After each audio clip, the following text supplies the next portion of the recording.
There we go. All right. What's up, guys? Sorry, I am on StreamYard tonight, which I don't normally stream from because I kind of hate it. I kind of dislike it. It's kind of a weird deal. But it is what it is. What can I say? What can I say? Welcome back. Once again, guys, we are having a great time. And it's going to be awesome. So let me get everything set up here. What's up? Book of RLM. Do you want to come up, RLM? That would be cool if you want to. That would be awesome. If not, that's cool too.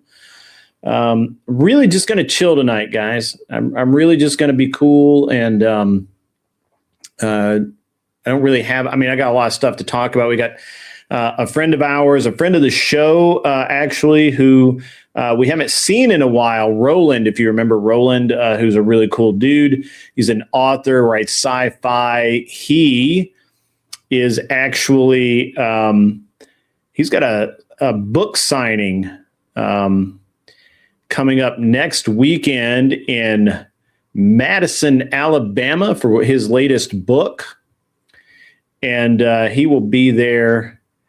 Looks like 5:30 p.m. at Blue Apple Books in Madison, Alabama. He's going to be there for a book signing.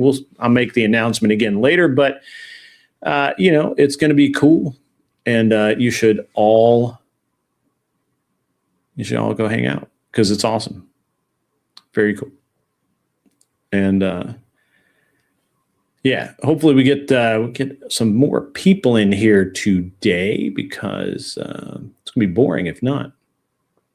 But yeah, it's gonna be awesome. Well, hopefully we'll have a really good show, and if not, that's okay. After last night's debacle with the stream slowing down so much, I don't know. And I was late tonight coming on, guys. I had a lot of stuff going on. and right before I started. So, as a matter of fact, my camera got moved around. I need to fix it.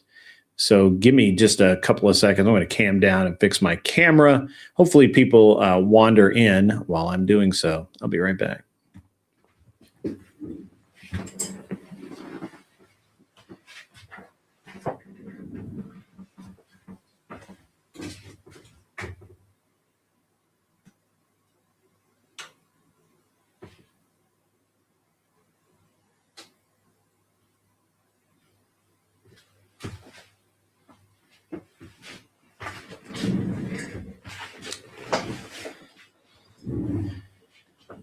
All right. That's a little better.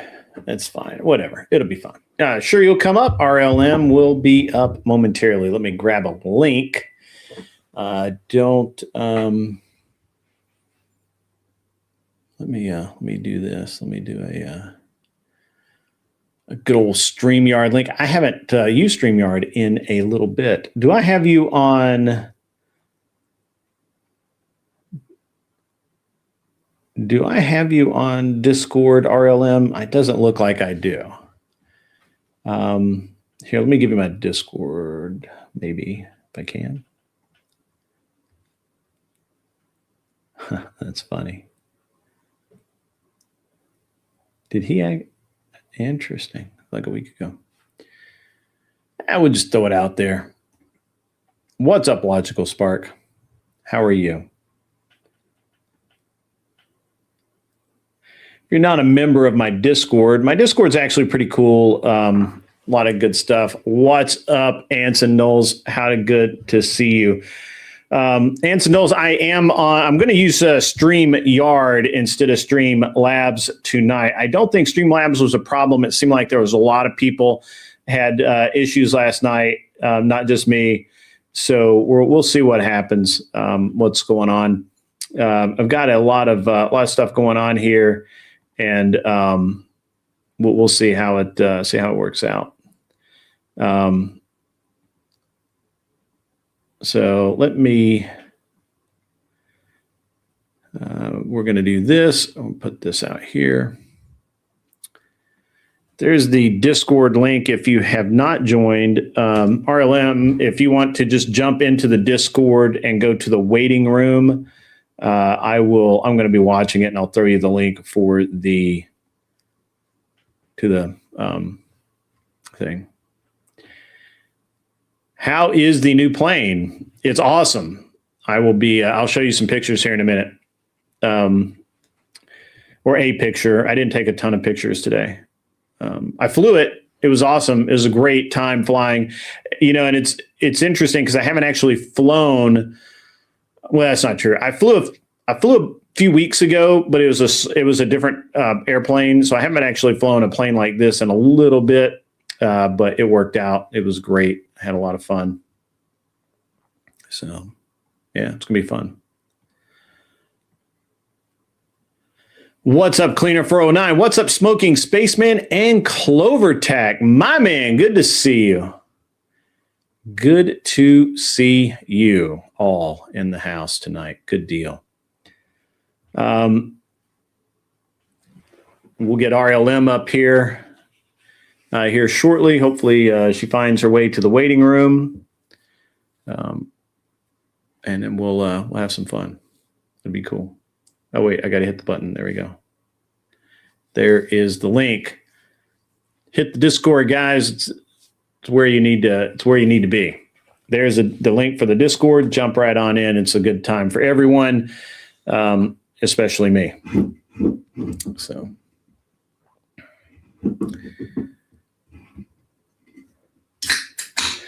The new airplane is wonderful. It's absolutely everything that I wanted and expected out of the airplane. I got a screaming deal on the airplane, which is normal. I usually do, and it's just really cool. So.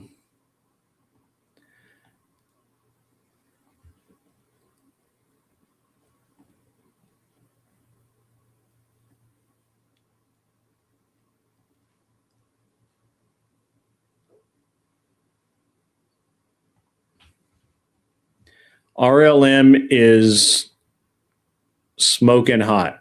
Okay, fair enough, Anson. I'm glad that you feel that way. Awesome. Good times. Good times. Good times. She has the 1-900 voice down. Okay. All right. Fair enough. So everybody got in the act today on the plane. So I went and met the guy today who who owned the plane and flew it here to Tennessee for me. And he, there you go, there it is. And so that's my son in the airplane, and he actually had a great time. But yeah, it was awesome. Good times.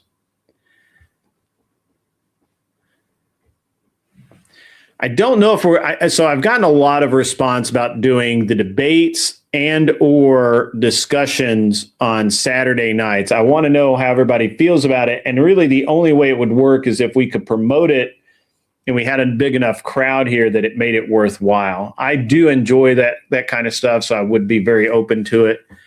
But, we'll see. I got to get back in Discord. I don't see RLM yet.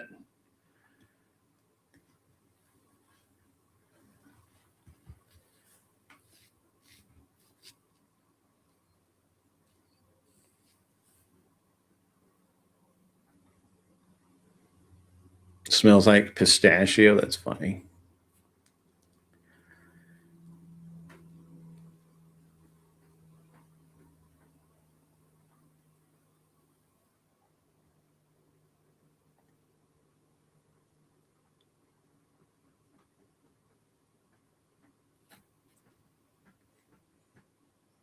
All right. Again, guys, our friend Roland, who used to be on the show a ton, he's an author. He writes sci-fi books. He also works in Huntsville, doing really cool stuff in the defense industry. But he's an author, and he's on a book tour signing his books. And if you want to go meet him and get your book signed or buy a book and get it signed, he'll be at, where did he tell me again? I've got it here, which I think is really cool. To be an author is pretty badass. So 5:30 p.m. at Blue Apple Books on May the 15th in Madison, Alabama. If you happen to be in the area, go get your book signed, Anson. And I know you like a good sci-fi.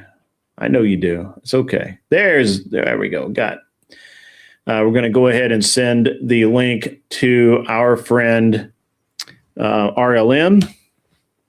And there we go.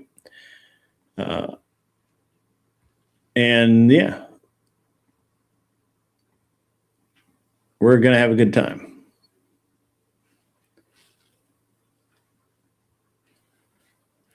You'll be right by there. You're right by there. Yeah.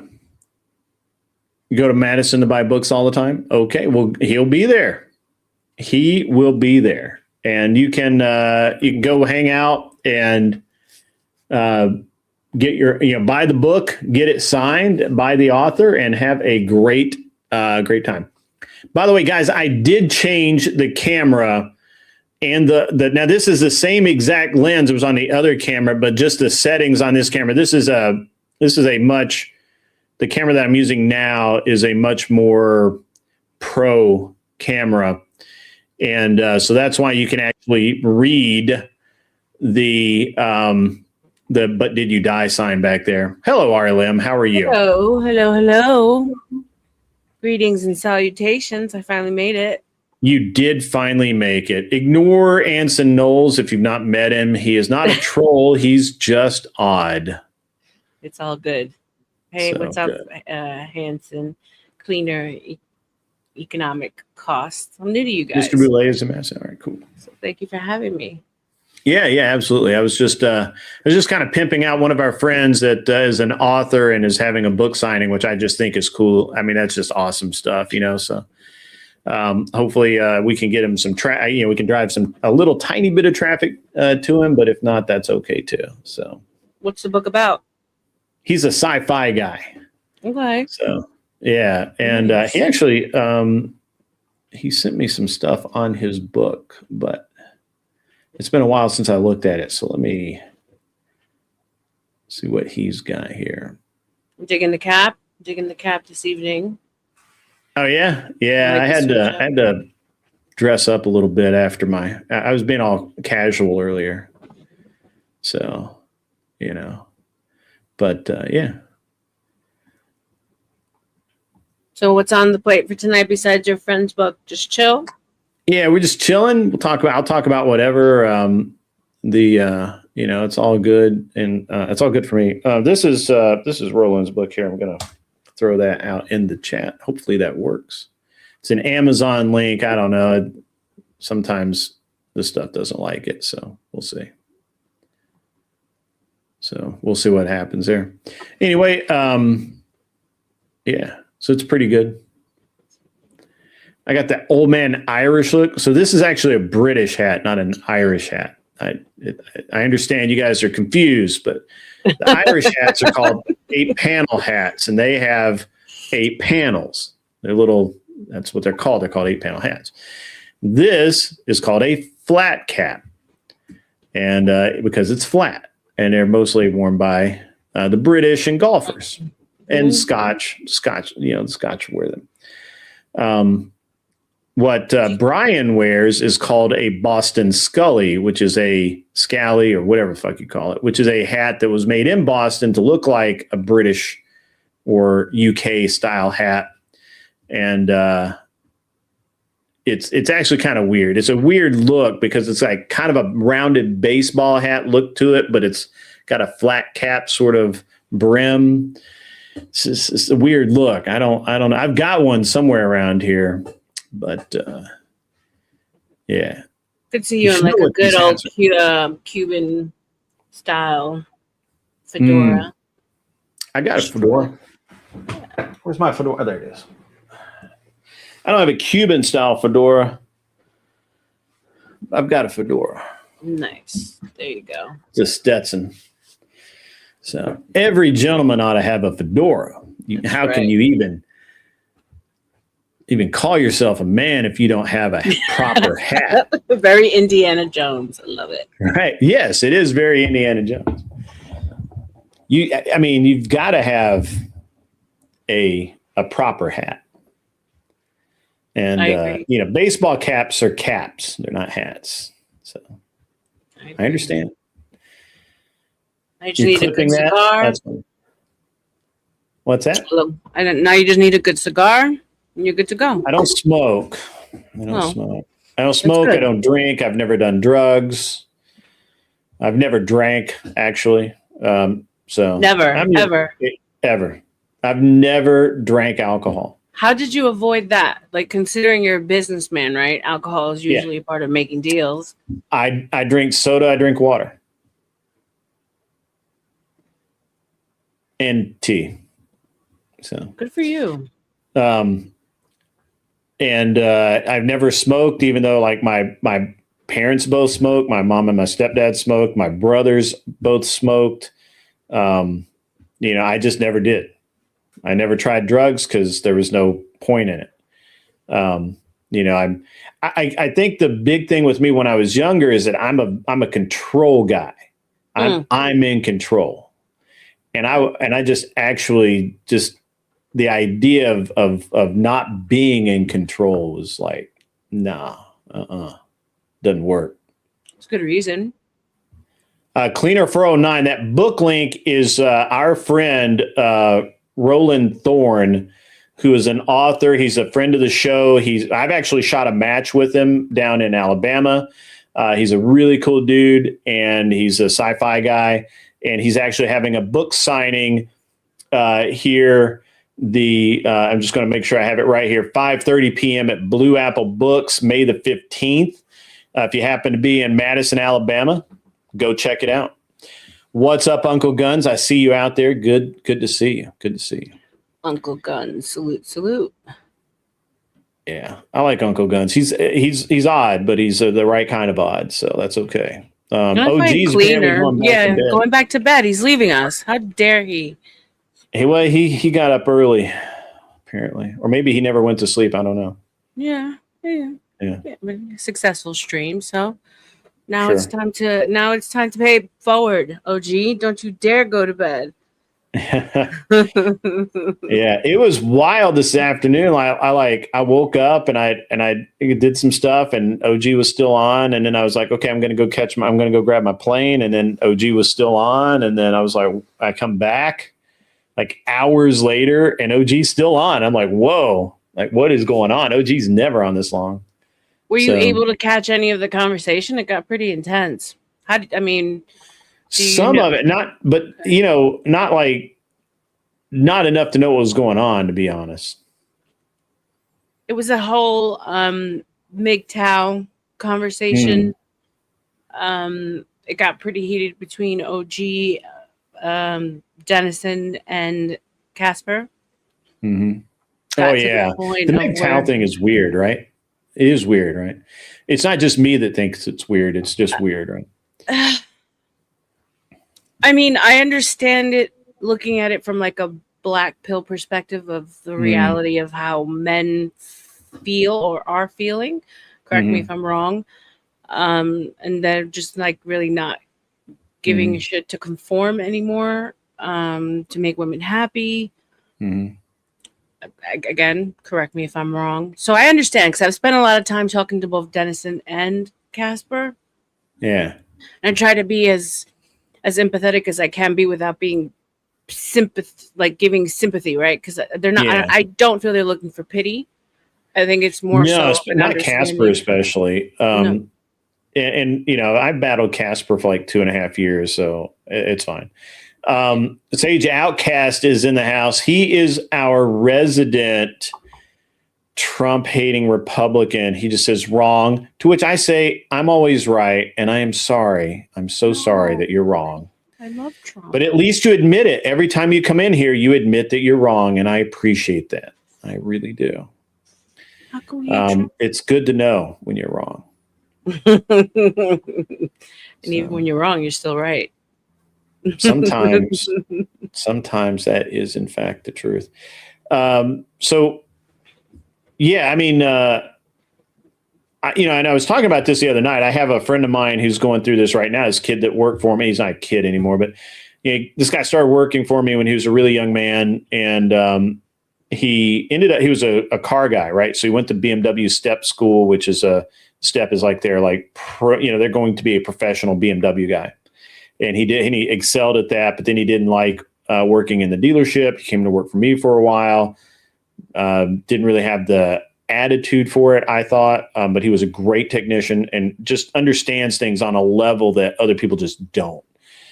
And then he, of all things, he decided to learn Korean and go to Korea as an ESL teacher.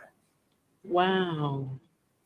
And he worked, and of course he, because nobody wants to work with the little kids. And so the new guys all get to work with and he absolutely loved working with the little kids. He was like, I don't know what the deal was where he was like he's just got, I think because he's adopted, he just has this affinity for kids and that, that he wants them to be okay. Right. Because he, at some point in his life, probably just was not okay.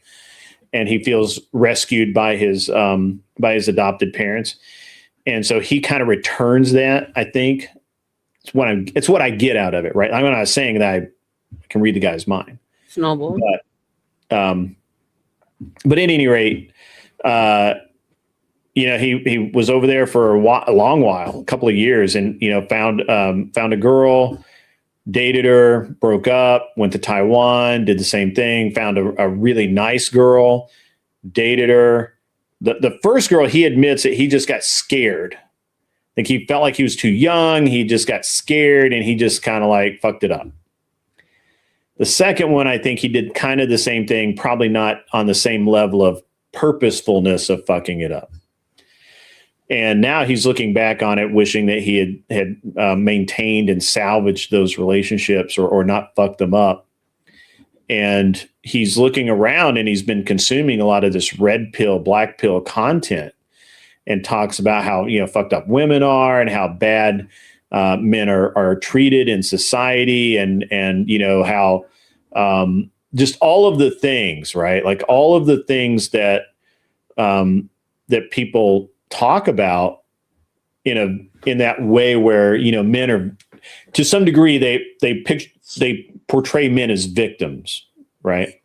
I disagree with that personally. Same. But at the same time, you have to admit that at one point in time, not long ago, even men, while they weren't, I would not characterize it as victimization, but definitely there was a huge bias against men. In most states, women automatically received custody if they filed for divorce. There wasn't even a question of it. Men had to prove that they were good people, right? Where women could be absolutely fucking canned evil and get the kids, right? The guy could have proof that the woman was being bad and she would still get the kids. So agree.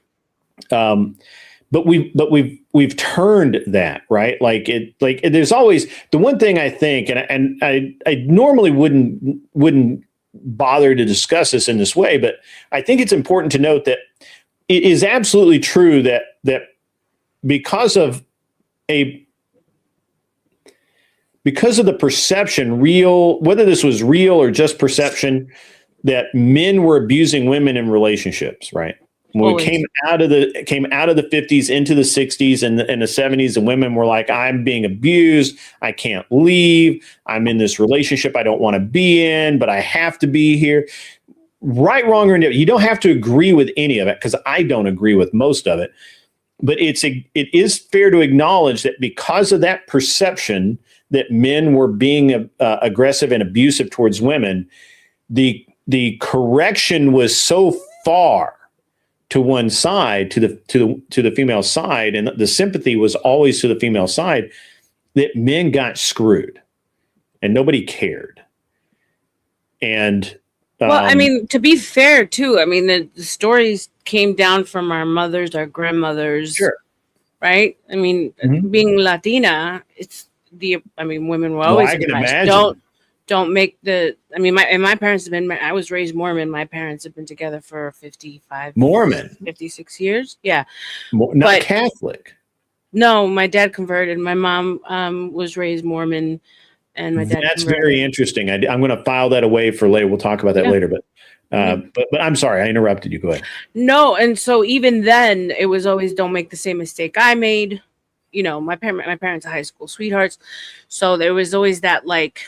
I've seen the ups and the downs in their relationship, so I understand what it takes. I've seen what it takes. But between the aunts and the grandmother and the older women, it was always we were oppressed. My mom to this day still doesn't know how to go online and do banking. My dad has been in complete control of everything, and so for her, there's a certain resentment, even though they're still together, on her end that just trickles down to us as her daughters.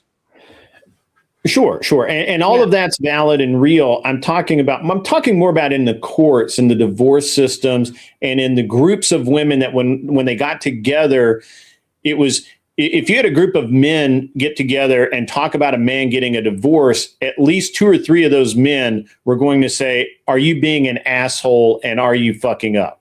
What I'm saying is downstream from that. What's resulted in the courts is because of these stories that the older women have told us. Theretofore, women have been oppressed, they've been abused, and so we're always going to side with the women. Fast forward to Me Too, right? Mm-hmm. Yes. Certainly that is the way that it went. Yeah, certainly that's the way it went. And so we're really And so certainly it absolutely nobody can deny, even though feminists really try and deny that this happened, the bias was hugely against men, right? Like hugely.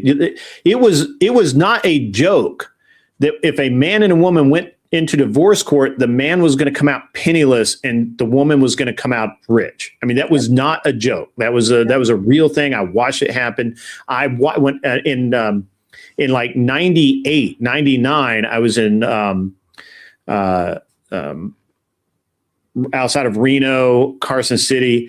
In Carson City, they had I don't know if you know this, but the zoning was the same for automotive salvage yards and brothels, which is very funny. And a friend of mine owned an automotive salvage yard, and his ex-wife was a lunatic. And they were having a birthday party for their kids. And this is just a sidebar, right? They were having a birthday party for one of their kids. And they got into some mild argument about whose present was going to be presented first. Oh, Lord. Right? Like, this is just how petty this shit gets. We all know that, right?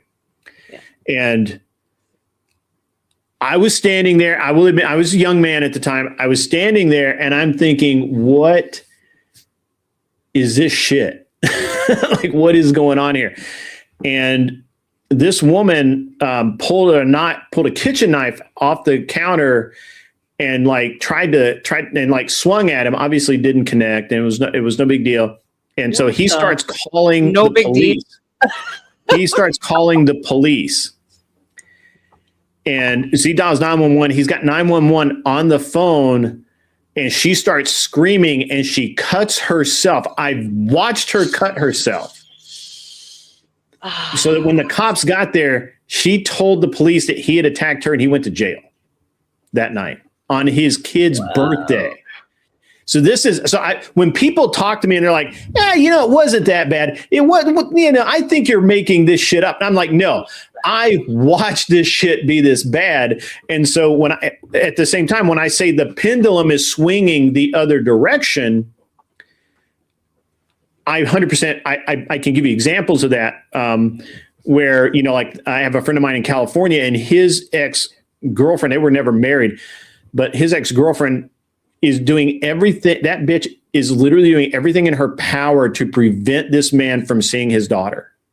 Yeah. She's been caught by child services lying multiple times. Yeah. And because it's California, they won't actually remove her rights. They just make notes of it.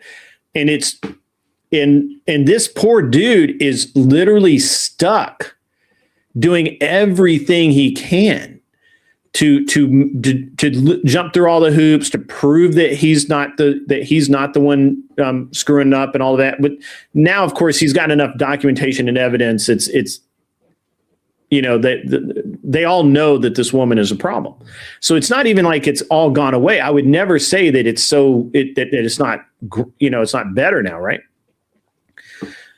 But 10 years ago, 15 years ago, he would not have been believed at all. So the pendulum hasn't swung far enough. Right. I don't think it's swung far enough. I think that's a fair I think that's a fair statement. That's my statement, right? The pendulum is definitely swinging, and I will agree with that all day long. I will 100% agree with the men and the women who are like, well, there are more men win more in court now than they ever have against women in custody and property disputes, right? Like Kentucky was like the first state to go 50-50, yeah? Automatic. Kentucky. Probably, yeah. That sounds like something Kentucky would do, yeah. But more and more states are the property is divided in various ways. That you have to have been married so long before you can claim alimony. Some states you can't claim alimony at all. Most states now, not all, but more and more are equal custody right out of the gate. Like it's a divorce, fine, you get equal, it's 50-50 as default, not mom gets it as default and dad has to file. And I think that's a huge win. I think that men we're chugging along. But even with that said, there are women who hate that. and are still trying to pull those rights back, and men are fighting. And so I totally get where all of these black pill guys come from and red pill guys come from. And I honestly get, I mean, I understand it, right? But I'm also going to say at the same time that I almost got married twice, and both of them probably would have worked out, right? Like it's just circumstances just didn't work. It wasn't like we hate each other. It wasn't like I never wanted to see their face again, anything like that. When I did get married, I've been married 20 years. It's been absolutely wonderful. I don't think I'm lucky. I don't think that I'm special. I don't think there's anything really that I did differently than anybody else could do in picking somebody. But some of the things that people say, and this is where I really want to get some input from you, is this concept of women picking the man, because I don't think that's true. Women can certainly refuse, but I think men pick the women that they want to be associated with, the women that they're attracted to, and women who they sleep with. Yeah, women choose who they sleep with. Men choose who we marry. Right. Yeah, and certainly with that being the case, like I had a lot of opportunities to if I wanted to get married, I could have married the absolute craziest women on the planet, the most toxic bitches you could even think of. I could have done that, but I was like, no, not this boy. No. And I've been very fortunate to have always had some female friends who would be willing to honestly say that bitch is crazy. Like, you're going to wake up with half your shit gone, or, you're going to wake up, you're going to walk home and Bubba's going to be hanging out there, So don't do that. Right. And, I was very fortunate to have, always have women friends that could understand and look at my relationship and give me actual, honest, not jealous, tainted feedback about who is in there. You're lucky, because they most are driven by jealousy, or their own reasons. And there could have been, but to me there didn't seem to be, right? Like you never know what's going on in a woman's brain. Like you just don't. Women don't know. So how am I going to know? No. Right. So that's the argument that I give Casper, because, not to interrupt, but because he ultimately, like when Dee was trying to understand him, and I appreciate for her having so much empathy and trying to hear him out. But when I ask him the same question, so what's the solution? What do we do? Right? Because as women, I mean, I came to YouTube because of the red pill. I was drawn to the masculinity of it because I found it, lacking in the real world. And so I'm always the one that's getting called out by men and women that I'm a pick me, that, I just say certain things. I think it's the hair. Chosen. Whatever it is. I just feel that at my age, that I, instead of being, be single, boss bitch, you're fine on your own. No, I try to go against that grain and say that, and of course they say once you get to a certain age, you come to the realization. Sure, I'll be the first one to admit that. But, I say, no, do the right thing, do the traditional thing. No, we're as women, we're not meant to be out here working as hard as men, working alongside men. I think it's the biggest psyop ever told. I'm 46. Dr. Degeneres. Yeah, I think that's true. So he says it's up to you women to coach other women. And so I try, but there is this sort of like sisterhood thing that happens, where that you see the pushback the women give you guys. So it's even worse when it comes to women, or we're really good at lying to each other. Right. So like, yeah, no, you're right. There's such ego when it comes to women admitting that they've made a mistake, because they're so emotionally charged.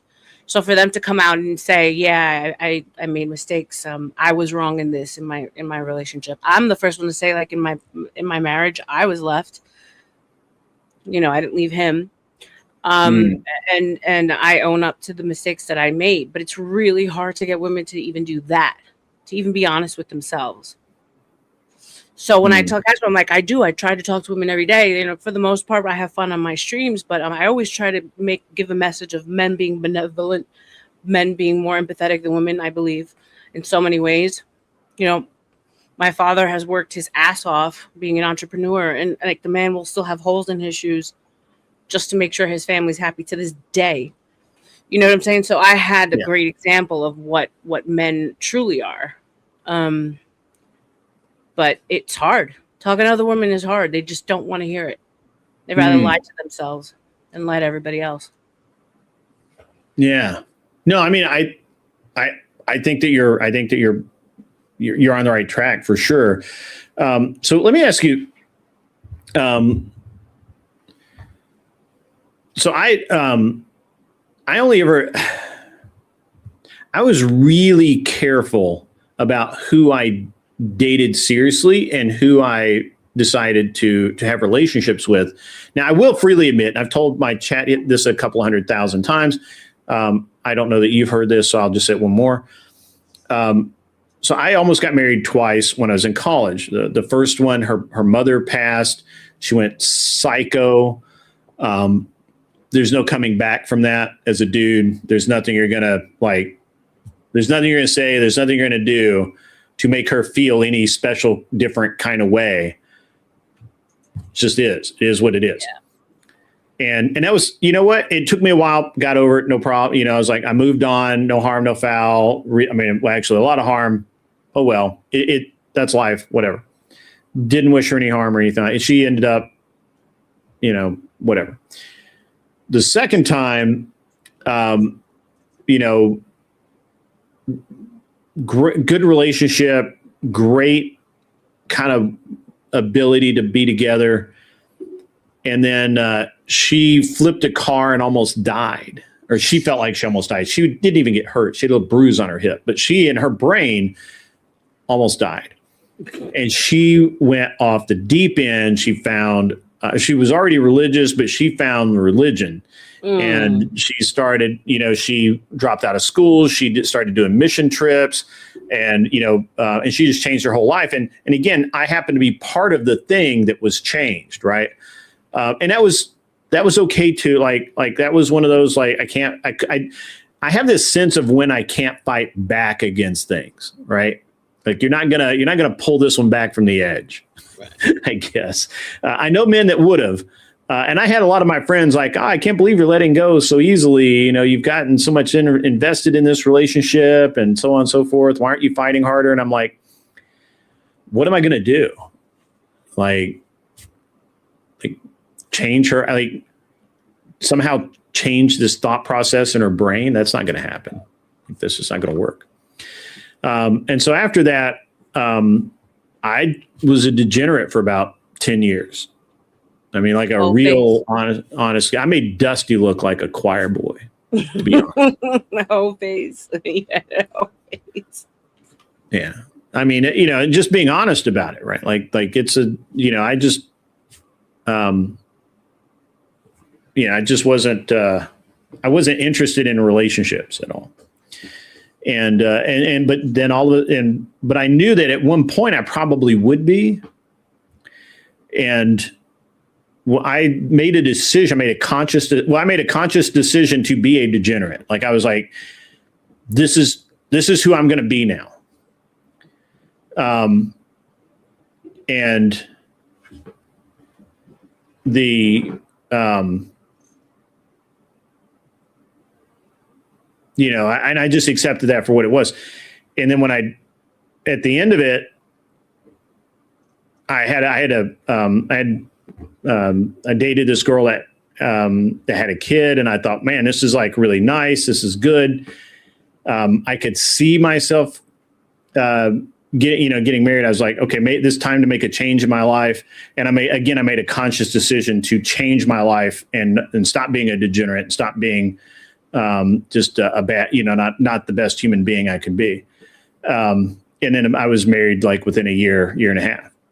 So I think a lot of it has to do with our mental mindset when we go out, even just dating. If you go out thinking I'm not going to find anyone to date, you're not going to find anyone to date. If you go out thinking I just want to get laid, I just want my pee-pee touched, that's the type of relationship you're going to end up with more than likely. And, so I think that being purposeful in how you date seems to be a big deal for men. I don't know how it is for women. I'm not a woman. I can't talk about women things. That's why you're here. Are we not men? Weird that he's here. He hasn't been here in a while. Do I have any makeup advice for my guest? No, I don't. I came very, very subdued. Are we not men? Normally the tits are really out, but I'm respecting his Grid's traditional ways. We've already had the bosoms talk. The red lips were for OG.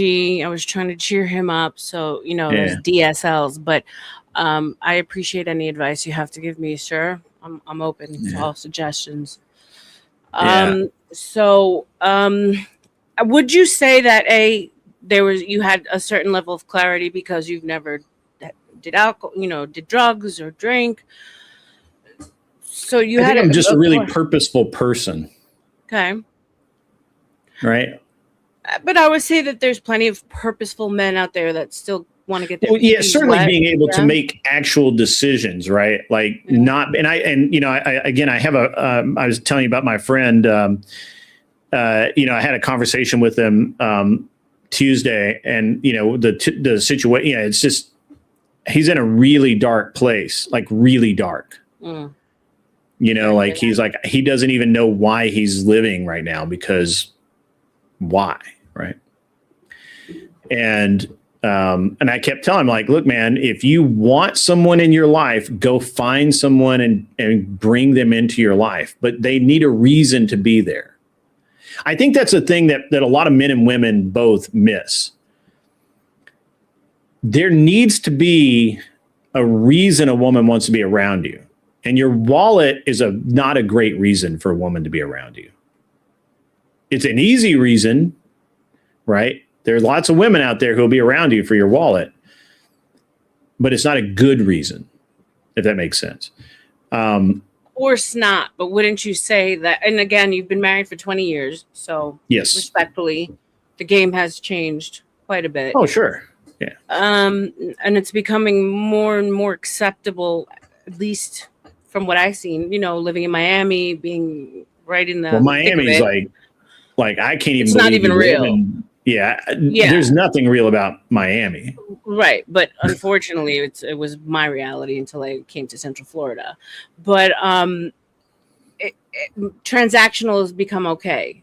It's become more and more okay for women to say that, the money leads the way, and I've seen that men don't mind leading with. I mean, there's a website called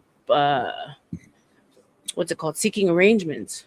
For God's sakes. I mean, isn't that the one where the church guy got exposed? Like that big, like he was a big speaker in some church, like he did like some kind of evangelical or whatever tour, and he talked about all this stuff, and then his information got leaked. Was that Ashley Madison? Oh, Ashley Madison. Okay, I don't know. Yeah. I mean, you guys would know. Ashley Madison was like the cheating website for married. Oh, people. Gotcha. Okay. Seeking Arrangements is a dating website, but girls can actually like set their price, right? Oh, so it's hookers then. Sure. Yeah, but it's open, right? It's not it's not Backpage or Linktree OF. But you can put your wish list on there, for gifts that, if a guy wants to talk to you, he can go ahead and send you a gift. And then like, let's say you want to go on a date, like it's $500 just to set the date. It's wild, but this is huge. I mean, Fresh and Fit, they would go there to look for girls for the show. I mean, granted, we all understand what the show is about, but it's popular. Mm-hmm. Have you ever seen my comments on whatever? Yeah, that's how I know you. That's how I watched whatever religiously. That's how I got to know Andrew, you and your comments. Yeah. for sure. Okay. It's interesting when people realize that I'm a real human. That's always funny. Because they're like, oh wait, that's a real dude. Like, yeah, that's me. Are We Not Men says you look like Oblina from Are Real Monsters. Yeah, I'm not even gonna look that up because like it's monsters, so I'm not assuming that's a compliment. But hey, I've heard worse. So yeah, well, can't please RLM everyone. would pair good with Glenn. That's for certain. That is for certain. You thought an AI was taking? Yeah, that's fine. I am Glenn. What happened to him, by the way? Because he just I knew him, and then I know. He's still doing content with Gia. They're setting up a studio in Florida, actually. Okay. He's moved to Florida. Nice. Shout out to Florida. Yeah, baby. Yeah. All right. So, okay. Well, I mean, it seems like we kind of have very similar outlooks on this, maybe a little different, but not too much. I think where I start diverging from a lot of the red pill and the black, especially the black pill, is two things. First of all, I think the onus is almost always on the men. If you can't claim to be a leader if you don't lead, and you can't whine about someone not following you because they don't want to follow you. Like those are two things that just seem to be just odd, that at odds to me, that I hear constantly, and I just find that hilarious. The other thing is, I think with the black pill narratives, sure, it's rough out there, but again, I think that you have I think that you put out, or you get back what you put out. If you go out and you want to date, you want to be serious, you want to have a good relationship, you will eventually find a good relationship. If you're looking to get laid, you may or may not get laid. Well, I think black pill and MGTOW, correct me if I'm wrong, speak more to what the reality of the situation, right? That there's like at least what their perceived reality is. What their perceived reality is, though, but like at least 40% of men that are completely invisible. They speak to the man that like no one pays attention to, that's working in Walmart or CVS stocking the shelves, or it's that reality that no matter how purposeful or how much you want something, you can only be so tall, right? You can only be so rich. And so they lay in that reality. That's where they sit, and that's who they speak for. I would think, because I mean the dark triad traits that we look for as women. I mean, when you're thinking about dating sites, right? I met my ex on Bumble, so I'm very aware of like you can be successful online. I mean, we've already eliminated at least 80% of men, right? Just through filters. So unless you're lying about your height, about your income, about all that good stuff, you're not even ever going to be acknowledged. And that's the truth of the matter. And that's what I think they speak to mostly. So I would simply say that while I don't, I certainly don't disagree with some of that.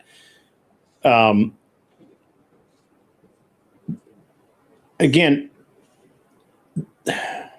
if you're first of all, if you're relying on meeting women online, I think that you've already failed, to be honest. No, I don't have kids. But Grid, that's the thing, is that it's interesting, right? Because I'm going to do a stream on parasocial relationships and whether or not they can actually be successful. And the truth of the matter is, when people say, "Oh, but this is online, this is not real life." Real life is becoming real life.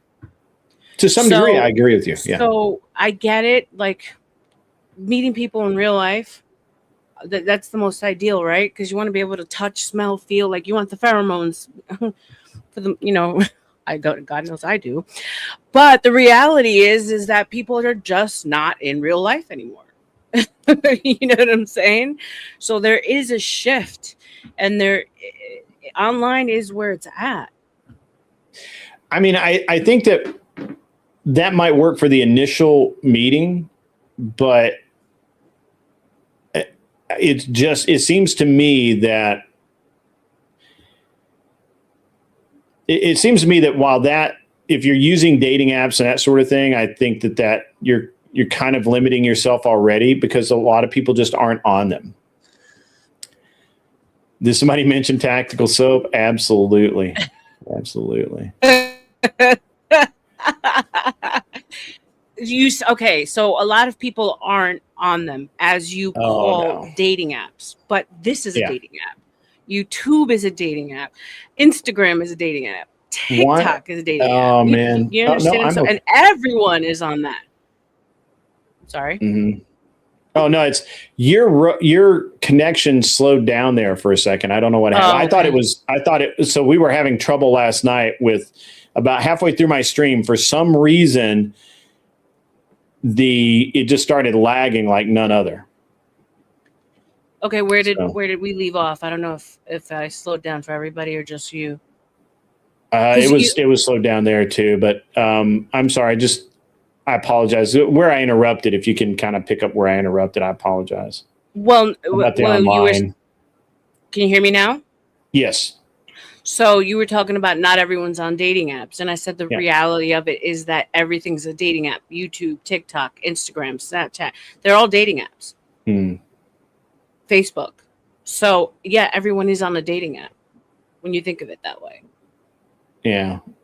I guess I don't think of it that way, because most of the people that obviously I know a lot of people through this, but I know a lot of people who go out, they're on college campuses every day. They're on school campuses. They meet people what I would consider organically. And that seems to be most of the people I know. Now, I'm not saying that's all, but most. I know.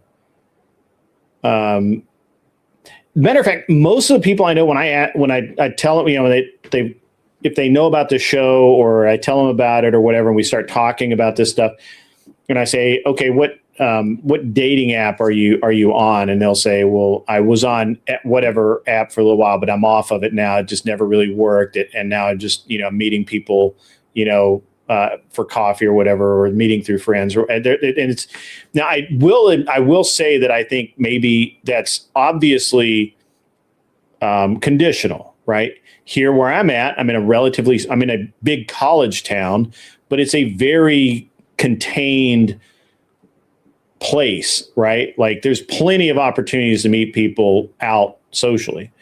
It's not like if you were in Manhattan, for example, right? Like, nobody talks to anybody in Manhattan. Like, why would you? Like, nobody. That's the hardest places to date. Yeah, because nobody talks to anybody. As a matter of fact, if you talk to somebody in an elevator, they look at you like you're insane, right? Like you're a crazy person, right? And so. And I think, and I'm going to go back to the dating purposefully, right? And I'm going to sound like that broken record of, meet people in church or through friends or through activity groups, that sort of thing. And I just think it's always going to have a better alternative. And I literally told my friend the other night, who is very upset, not upset, he's very black-pilled or almost black-pilled or whatever, that, what has worked for him every time where he's had a girlfriend is not been online. It's been organically, it's been meeting people, it's him going out purposefully to, like, meet somebody, decide you like them, and then purposefully try to date them, not just kind of this like half-ass, like we go on a Tinder date and see if we like each other and all that. It was like, hey, I like this person, and I want to have a relationship with that person. And so they put effort into it. And I think that may be the missing piece, or one of the missing pieces that a lot of people are having. I also think that there's a lot of people who just are blind to the type of people they ought be dating. Yeah. Right. Well, that's the thing. Delusional. Yeah, they're just women, delusional. Yeah, they're just delusional, right? Like, and my buddy was telling me, he's like, well, I'm fat and old. And I'm like, I don't think you're fat. First of all, I'm sure you could work out a little bit, but You're not fat. And second, you're not old. He's 36. I'm like, you're not old. Like, Wow. what are you talking about? Yeah, that's I didn't get married till I was 35. crazy. Yeah, He I didn't thinks get he's married till old I at was 35. 36. By the way, Dr. Degeneracy is hysterical. The best place to meet single women is outside of divorce. That's Anson Knowles. That's one of Anson Knowles' aught. Yeah. I would say actually no, because she's already been through she's already got a history, bro. She's got a history. She's got a record. She's got a that's where you hire criminals. That's where you hire a murderer. You don't hire a wife there. I'm just saying. It's like telling a fucking sober person to go to a bar. That's right. Yeah, right. Yeah, that's funny. That is very funny. So, like, where's your friend going to meet people, right? Because I don't think he goes anywhere.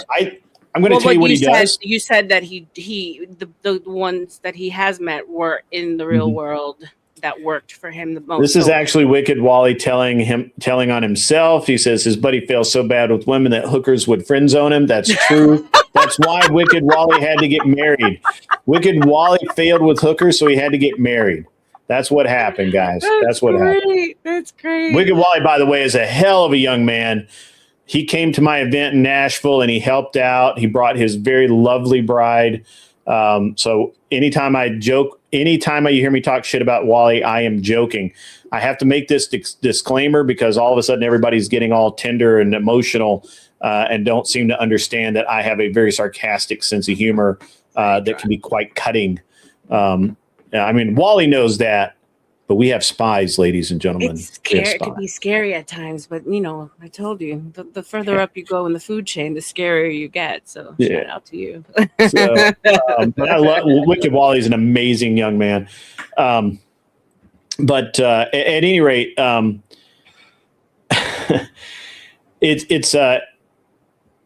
it's a very interesting dynamic. I actually did ask Pat where he went. So he's in my phone, by the way. So when I owned the shop, I had two Pats that did work for me.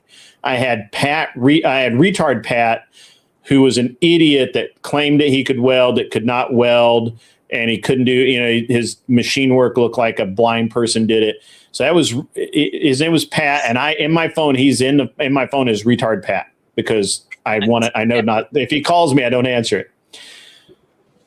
The other Pat is in my phone is Pat non-retard because that's a good Pat. That's the Pat we want to talk to.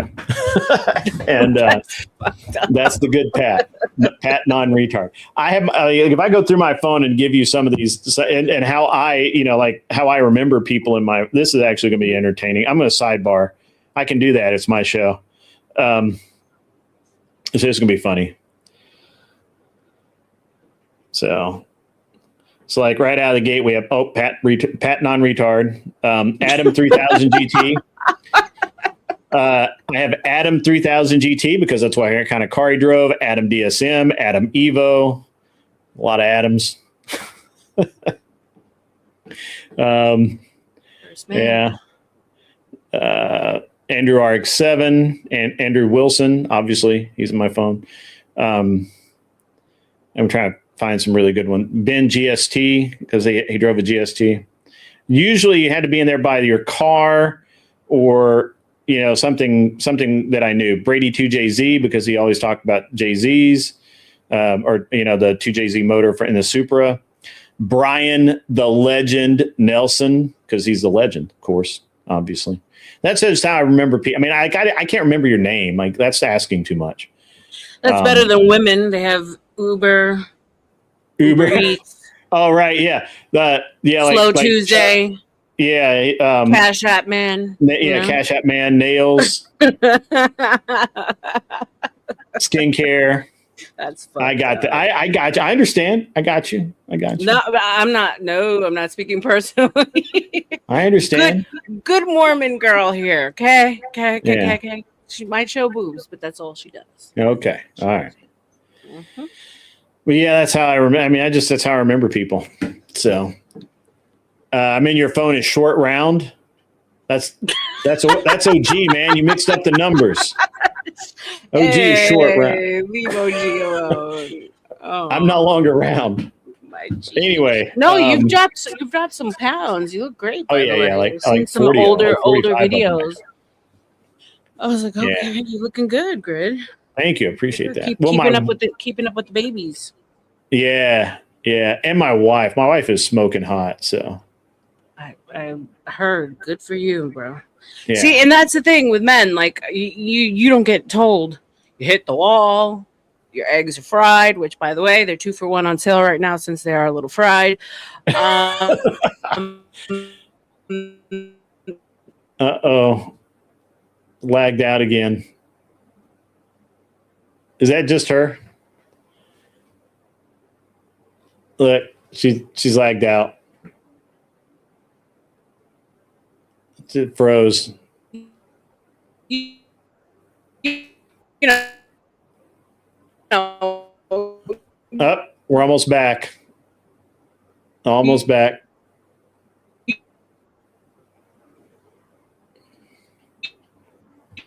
You just don't. This is going to be funny. She's just acting. That would be funny. Like That'd the be older very you good. get, the more distinguished. Yeah.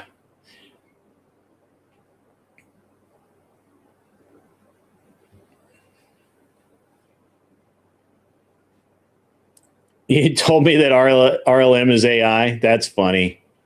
I don't think she's acting on this one. I think maybe she's in Florida, so that it could be a hurricane for all I know.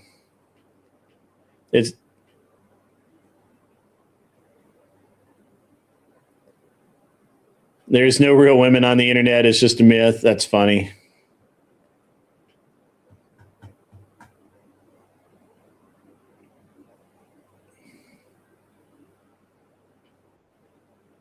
Uh-oh.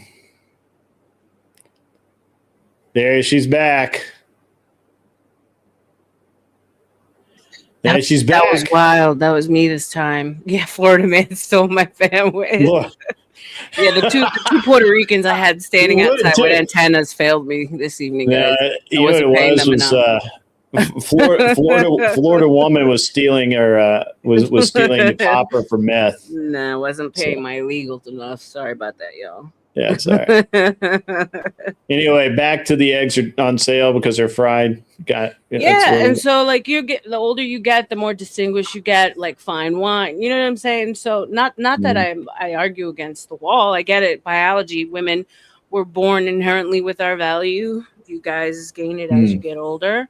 I believe that. We waste it in our good years, unfortunately. Mm-hmm. But yeah, I mean, you get to say at how old are you again? 50? I'm 55. Yeah, so my ex was the same age. Like you get to say at 55 you have a smoking hot wife and beautiful children, and it's props to you. Yeah. Well, my wife is 11 years younger than me. Right, I was 10 years younger than my ex. That's a perfect. It seems to be a good spread if you don't get married young. Yeah, and I've said this many times on the show, but I never really set out to do that. But what I found is when I started dating seriously when I was 35, when I finally came out of my degenerate, I don't give a fuck, I don't want any relationships, women are evil, fuck them bitches. When I got out of that phase, and I started looking around, I started dating. I would probably have gone full on black pill. I had, if such a thing had existed back then, I'm telling you, I mean, I literally had this woman. I know for a fact that the only reason she set up a date with me was to go out to a nice dinner. Like literally, she met me at the restaurant. We went into the restaurant. We sat down. We had dinner. She barely talked, barely said anything, walked out of the restaurant, and she caught a cab. Like I was like, huh, what a bitch. And, and so, that's what it was. And I started noticing that women in my age group, at the time of 35, and I was dating down as far as like 29 and up as far as like 36, 37. Women in my age group, they had kids, they had a ton of baggage. There was, there was usually an ex-husband or two or sometimes three in the picture. There was just a real, like, there was a lot of like potential drama that I'm looking at, and I'm like, why would I do this to myself? I'm not an idiot. Like, I can do math. Right. It hurts, but I can do it. And so I just started progressively going younger and younger. And that's, it was like, I was 35. My wife was 24. So. Well, and that's why I get a lot of pushback on that too, because I think that age gap relationships are optimal, even when they're younger, right? Mm. So you're supposed to go, ideally, from covering to covering. So from your dad to your husband. And I fight back a lot with women when they say, "Oh, what's grooming?" I says, "Well, your husband is called a groom, right? When you get married, he is supposed to groom you. He is that's supposed gotta to piss him off. I do all the time, but when he's supposed to mold you to fit his purpose. That's the whole point. Well, what happened to life experience? She has to experience life. Well, why can't she experience life with her husband and not take on trauma and baggage? That's and actually a lose really her solid ability point. to pair bond, right? All these things do happen. And so when she has all her experiences, by the time she's ready to settle down, you're taking on all that trauma that she's built up, internally, externally, with the men that she's had inside of her, around her, with her. So I think that right out of that ripe age of 21, 20 something years old and 10-year difference, I think is perfect. Because by then he hopefully is settled and has his path, has gotten his jollies out of the way. And she's at the, who are we looking at? That's my wife. Stunning. Yeah. I mean, this is a professional picture taking at some really amazing hotel in Shanghai where they made a bunch of Korean love story movies that she just had to have this picture taken, or a set of pictures. I think it took like 200 pictures. So she's had, her hair's done, her makeup's done. But yeah, she's, it's like Memoirs of a Geisha. No offense. Well, that's in every positive sense of the term. Like, she looks beautiful. Right. Yeah. She's, I mean, I punched up. I'll admit it, no problem with that. But I have a friend of mine. Asian don't raisins. So. Yeah, that's true. And that was this year. So one of the things that might help your argument, I had a friend of mine, and I always thought this was kind of a weird way to say this, but it has stuck with me. When this guy used to tell me all the time, when he was 16, he loved 18-year-olds. He was attracted to them. He thought they were amazing. When he was 20, he loved 20-year. When he was 22, he loved 20-year-olds. When he was 40, he loved 20-year-olds. Like, he's like, there's just that's what he was attracted to, was this age of beauty. And I'm like, at the time, I always thought it was kind of creepy, right? And I was like, dude, don't tell me that. But isn't that kind of the but it is accurate, right? I mean, it is accurate, right? That's the most desirable age group, is the early 20s to like 28, no matter the age of the man.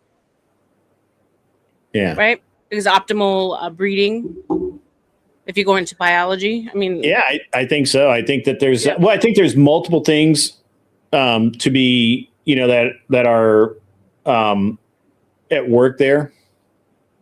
And just, it's the fertility, it's the attractiveness, it's the youth in and of itself, just the sense of youth.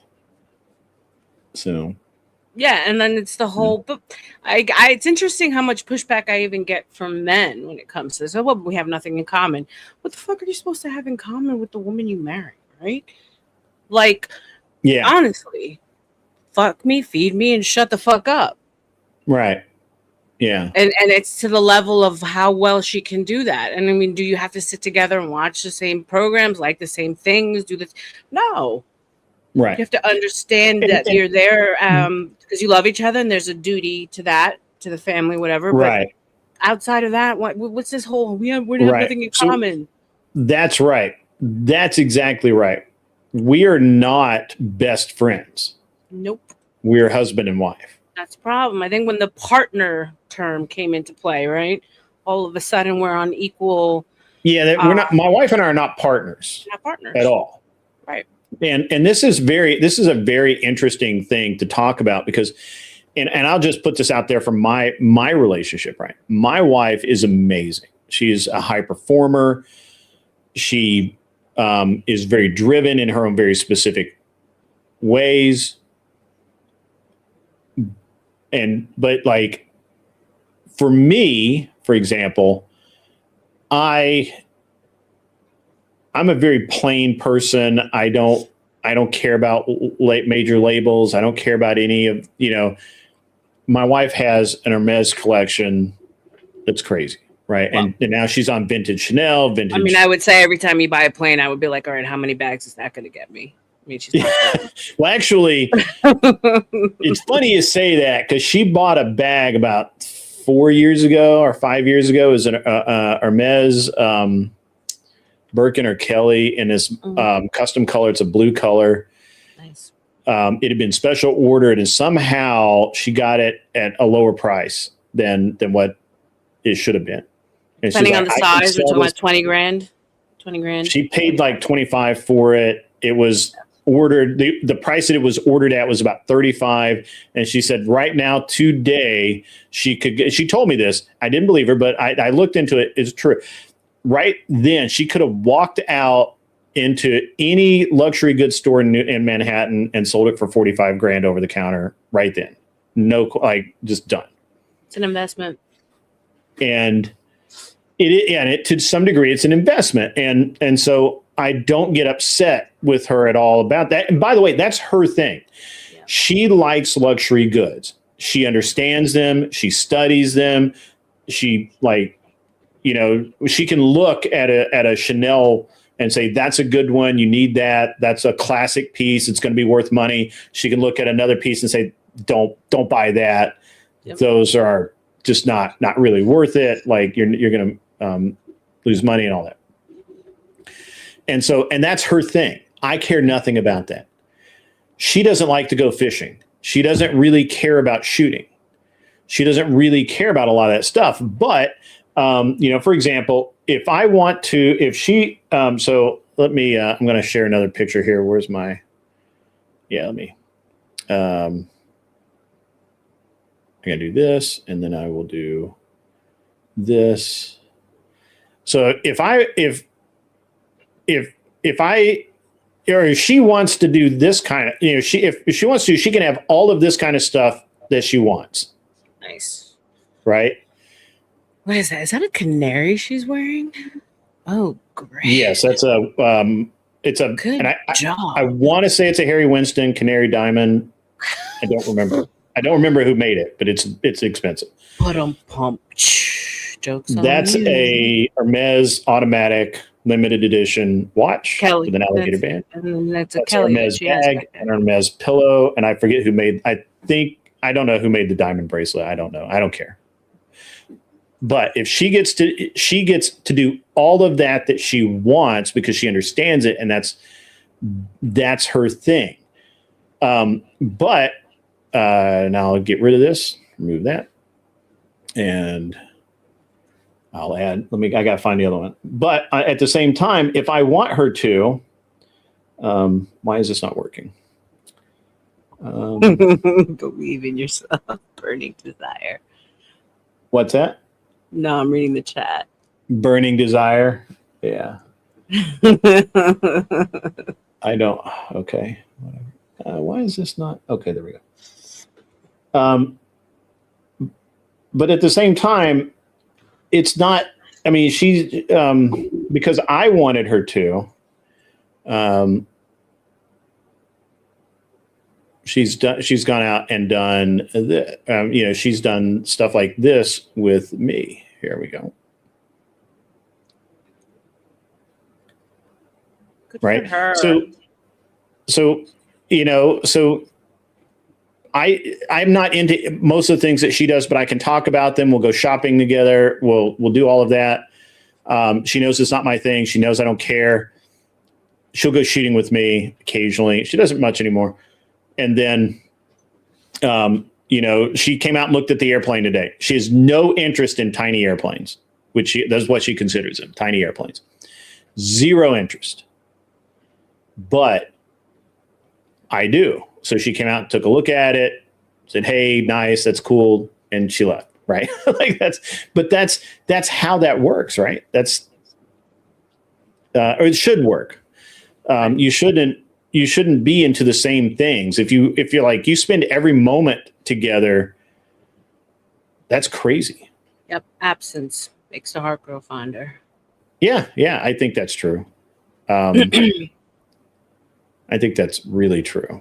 Now, I believe I tried something new. Maybe that was why my marriage failed. I don't know, but tell me what you think about this. So I explored polygyny with my ex, and not in the sense that I knew it happened, but before we got married, I had the conversation and said that I accept it as long as because he traveled for work. He was a pretty successful guy and was gone every Tuesday through Friday.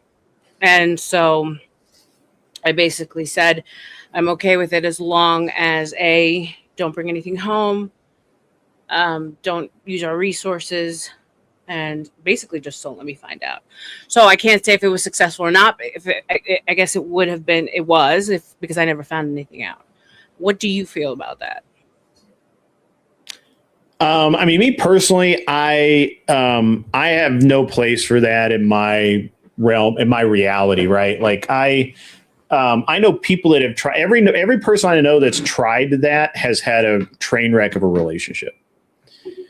Literally every single, and I've listened to tons of people say, but it works for me, and I'm like, okay, it might work for you, but it probably doesn't work for your partner, and at some point, that means it's not going to work for you. Because, and I hate to use the word partner, but I am in that case. I'm of the biblical kind of, 1-and-1. That's how that works. That's more me. I'm certainly don't require everybody to do the same thing I do, but I would consider it cheating always. Now, is it spicy to like talk about it sometimes and that kind of thing? Sure, I guess. Here's the psychology behind it so you understand. So it wasn't manipulation by any means, and it wasn't letting him cheat, like saying, sure, go ahead, fuck all the... Yeah. No. It was more so taking away the fact... I mean, and he fought me. First of all, he was so offended that I would even say it. He's like, I'm not that kind of man. How could you say that? Well, come to find out later that he was actually a big cheater. Not on me, but in his past. So there's that. And so the reason why I came to this kind of experiment was because more and more time I've spent with women, around women, especially on these panels, and it's been true ever since, is that only 1 out of every 10 has not been cheated on or didn't know that she was cheated on. Mm-hmm. So the truth of the matter is that men, rich, not rich, basic, extraordinary, all have cheated or would cheat if they had the options, right? Sure.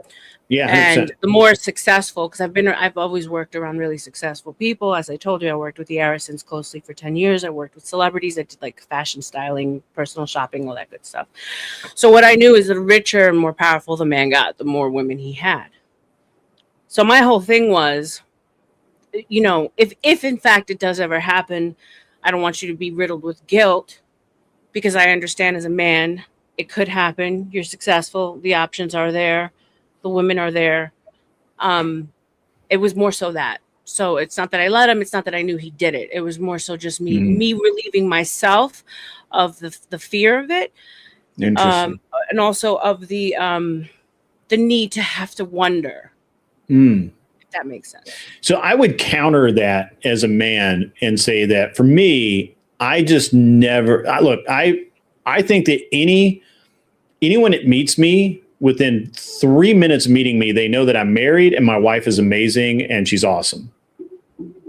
Like that's just, you're going to find that out about me, because not because I wear it on my sleeve, but because I want to remove all doubt. I'm never 100%. Alone with women. I never put myself in a position to where it could be even like hypothesized that I did something out of bounds. There are people that will DM me, and in general, I don't, like they'll DM me and I won't reply because I don't trust, I don't trust that person. And, you shouldn't. I don't have any issue with my wife seeing any of my email, any of my DMs. I don't have any, I don't care. Right. And I think that most people, like Andrew Wilson operates this way, and Rob Noor, like a lot of people that I really respect also operate this way. Now, I've been doing this for a long time. I've been doing this for years because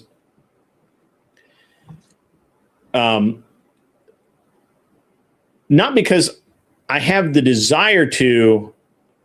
I don't like the idea of the pain it would cause my wife to wonder. Does that make sense? Because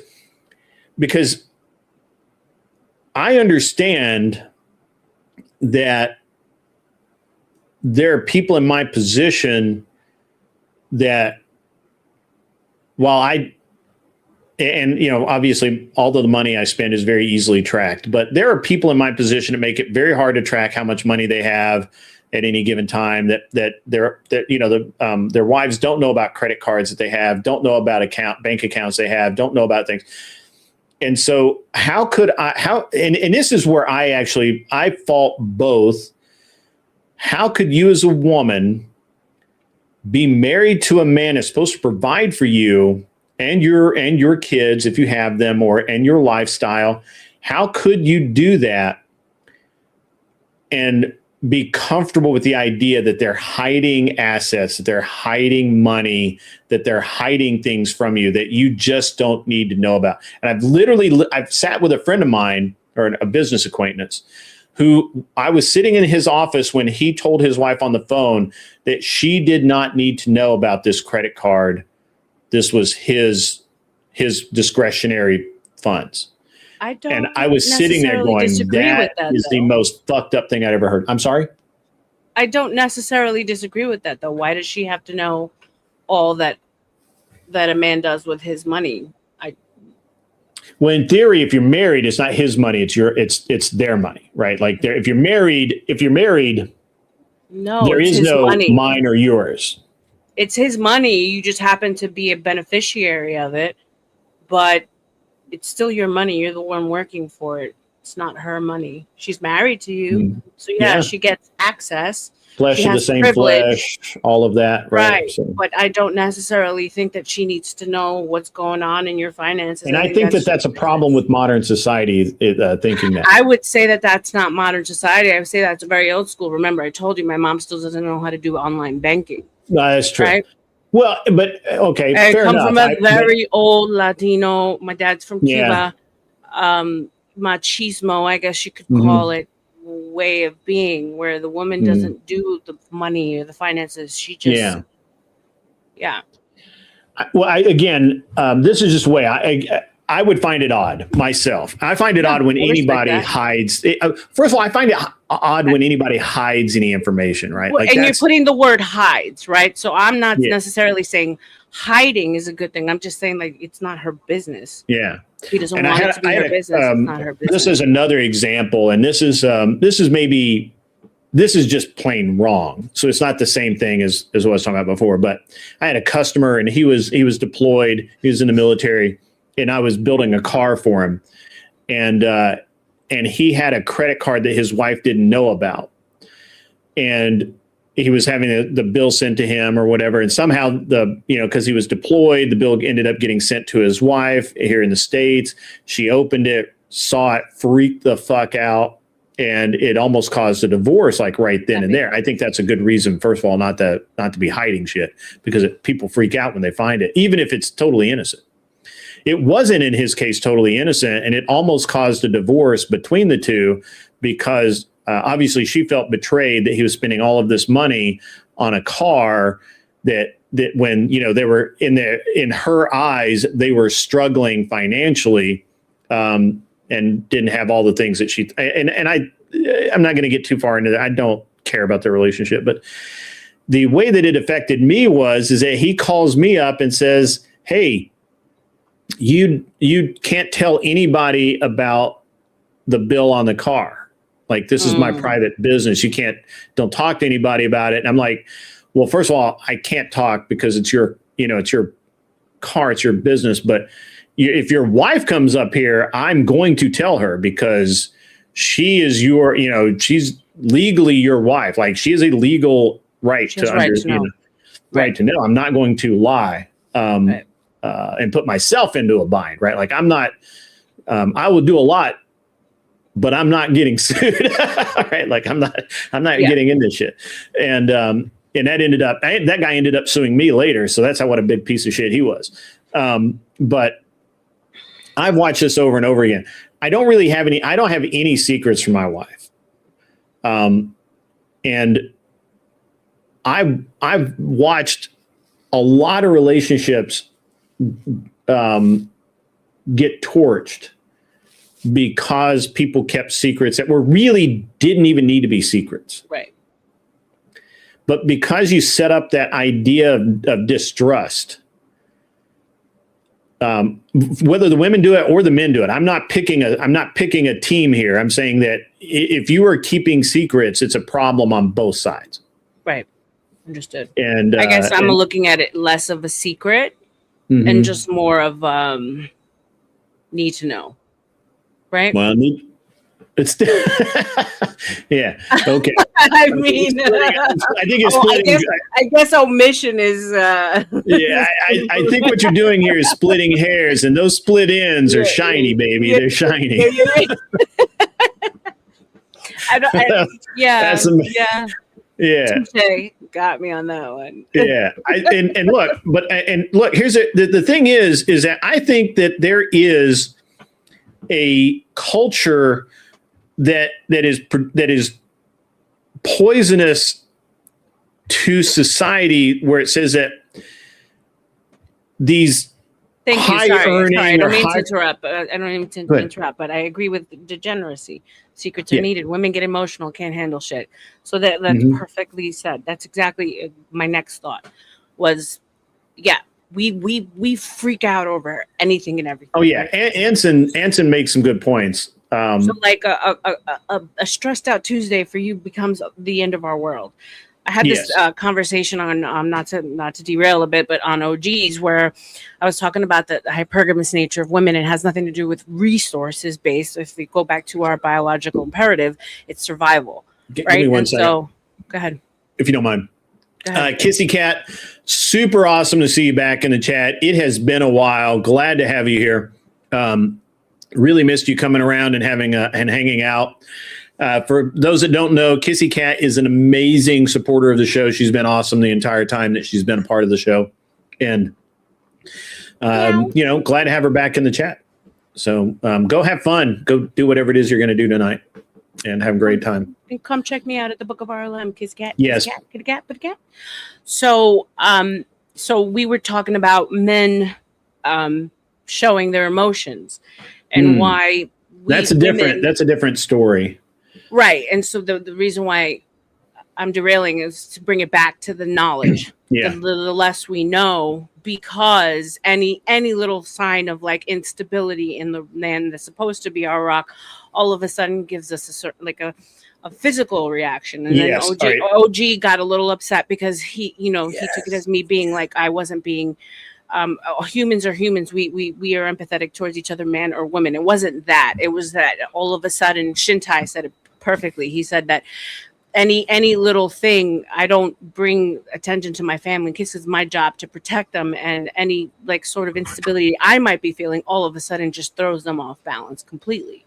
And it's that hypergamy thing that all of us want. It's just survival. And so the minute we find that the rock, the man that's supposed to be our rock, is now all of a sudden maybe not be able to protect us the way we anticipated because they're having a shady Tuesday, there's that whole ick factor when it comes to men showing their emotions and feelings, which goes back to being honest about everything and not keeping certain things. Yeah. And that's why I was going to disagree with it. I said Anson made a good point. However, he's wrong. And I know he's wrong because he's just wrong. There's a difference between being honest and straightforward and talking and not keeping secrets from your spouse who you share a life with, and being able to articulate things in such a way that doesn't freak them out. Right. And I have to do this, my wife is the same way. And what's very interesting is, for example, my wife is one of those women that will, whatever she is feeling, she's going to reflect that onto you. She's going to say, if she's freaked out, she's going to tell you, hey, stop freaking out. I'm like, I'm not freaking out. I'm absolutely calm, but you need to calm down. So you should, as a spouse, be learning who your spouse is and how to deal with those things. So if you hide something from someone and they find out later, they will always freak out. They will always feel betrayed, and they will always complain about it. And maybe it'll be okay, and they'll be like, I understand, honey, but I promise you later it's going to be, this is going to be a problem later down on the road. Now, does that mean that you come in and say, hey, by the way, you just casually throw out that, you're financially ruined and, that the world's going to end? No, you probably use a little more tact. You use some nice words. Maybe, maybe do things maybe a little different. But I have found that anytime that anything is hidden, not in my relationship, and I watch other people's relationships, anytime you hide something, you disguise it as something else, you keep information, you have secret accounts, you have secrets. Anytime you do that, your spouse, part of you, in theory, because that's what marriage means. I mean, again, marriage means different things to different people, but in mine, in my marriage, I don't keep those secrets. Every single time and again, every relationship where I see people keep secrets, and all of these people who advise, it's okay, don't tell your wife about this bank account, or don't talk to your wife about your finances because they don't understand it. Those are the people that are on their third or fourth divorce. I just have a hard time listening to people who constantly fuck up like that, right? Like, I want to listen to the people who don't fuck up, like Warren Buffett, who, by the way, did get a divorce, but that was because he was cheating with another woman openly in front of his wife. Again, but he didn't keep secrets from his wife. So, as a bad example. A very bad example. That was a bad example. He didn't keep it a secret. He literally told his wife, I'm banging this side chick. I got a side chick. So, it never works out. That doesn't work. It didn't work out for Warren Buffett, people. It didn't work. And to their credit, they've had 3 successful divorces. That's fair. Totally fair, Wally. That's totally fair. Anson says that he would love to have a 3rd divorce. Need to get married again. I hear that RLM may be in the market. She might be shopping. Pick up a good used husband. I'm looking for someone to grow old with and change diapers with. So hit me up. He's already done all that. RLM. Yeah, disclosing up front and keeping secrets are different things. Yeah. Just because I don't pre-vet something doesn't mean it's a secret. That's true. Well, and that's true too. I will do things that I then inform my wife about, right? Hey, like for example, earlier today, she's like, "What are you going to do today?" And I'm like, the plane's going to be here. She knew about that. I'm like, I'm going to go look at a lawnmower because our lawnmower is getting a little old, and I think I'm going to get another new lawnmower. Didn't know you were thinking about that. I'm like, well, now you do. So now you know. Here's the thing with grid, though, from a woman's perspective, right? Yeah. When you're overly forthcoming or just honest in general, right? You're gonna go get a lawnmower. Yeah, she's used to you just always being honest or saying what you're gonna do or yada yada yada. Brutally honest. Brutally, right? And so the day that you decide or feel like, I don't feel like fucking telling her what I'm gonna do. Yeah. That's when we start going into like a whirlwind of thought. Mm-hmm. Even if she never says it, your wife might be an outlier, but most women do this way. And so it's that one time that you decided, I'm going to go off script a bit. Why? Because I feel like it, right? So there is something to be said about being a little bit more mysterious when it comes to even your lady, because if she doesn't have a certain expectation of repetition, then she can never really go into that space of, what is he doing? He didn't tell me. Normally he tells me. Yeah, I don't think I agree, but I would be willing to entertain examples. But I just want to kind of also Arno is correct, and I believe Arno is from Germany or somewhere like that. So I hope I'm saying his name right. I don't even attempt the whole thing. Just alone, I think he means for the sake of emergency cases alone, the wife has to know business details, I'm assuming. Wife means there was a long-term tried and invested relationship before. Yeah, correct. And I agree with that. Now I'm gonna just kind of move forward a little bit, because I think where we were kind of going and where we were going to end up at is what we've got is a culture now that has, whether they want to or not, we've taken the idea of the outliers, which were the men that men that really never got married, that traveled and were kind of apart, and we're now trying to use them as the examples for relationships when they obviously were never the example for relationships. And we're trying to assign those qualities to men who ought to be in relationships and calling them high value men or successful men or whatever. And the reality is while maybe they're financially successful, that's potentially true. Maybe they're not. Maybe maybe they're making their money in Airbnb, and when the market falls, they lose everything. I don't know. I'm just using one specific case that I know of. So what we consider high value, I think, is warped at the moment. And I talk about this all the time, and I have no respect at all for men who cheat on their wives or have outside relationships or want to have,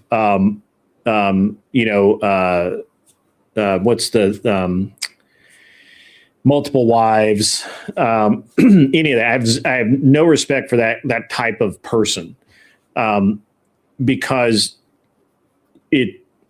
I would have more respect for them if they just said, hey, like I did when I was in that position, and just say, hey, I'm going to be a single person. I'm going to fuck anything that sits still long enough and will let me, and I'm not going to have a serious relationship. I just prefer the honesty of it. Right. What we have now is we have this culture and acceptance of women saying that these are the men that you ought be settling down with, when these are actually men that you should never settle down with. These are not high quality or high value at all. Like they're absolutely the opposite of. And it really is annoying looking at it from any lens other than that. Well, Chads be chatting, right? But wouldn't we say the same thing about the culture of women that we're seeing now too? Absolutely. I think hoes are hoes. But here's the difference. Men, like most men, really do not actually want to be with a hoe, and they don't want to wife up a hoe. They may talk about it every once in a while, but I don't know any dudes that want to wife up a hoe. Again, there's that age thing. There's that you've been at. I'm no respect because I'm closer to your age. No, I understand. People, right? But I also, know a lot of young girls, and the more and more younger guys are perfectly fine being the dude that stays at home while she's making the money, proud that she's on OF, proud that she's got all these hot bikini shots on Instagram. Like, I don't know. I honestly don't know any dudes that'd be okay with that. And so here's the difference. I mean, literally, like, and I deal with, and I deal with even the wealthier so-called, like the streamers, like they're right. But when we're talking about what we're exposed to, it's what we see here online, and they're okay with saying that their chick is a porn star or a sex worker or on OF. They're proud of it. They wear it as a badge. This is just what I've seen in real life online. So it might just be the environment that you find yourself in. I'm in a college town, and I'm just telling you that. Yeah, but wouldn't a college town be more liberal? And when it leans there's definitely a lot of liberal chicks here, but and certainly there's some run through chicks. There've always been run through chicks. Like there's always there's always been that, right? Like I'm not saying that there's never been a point in time where the village bicycle didn't get ridden. God damn. There's never been a time that has not happened. Shit. But you didn't wife up the village bicycle. You didn't. You took it for a ride.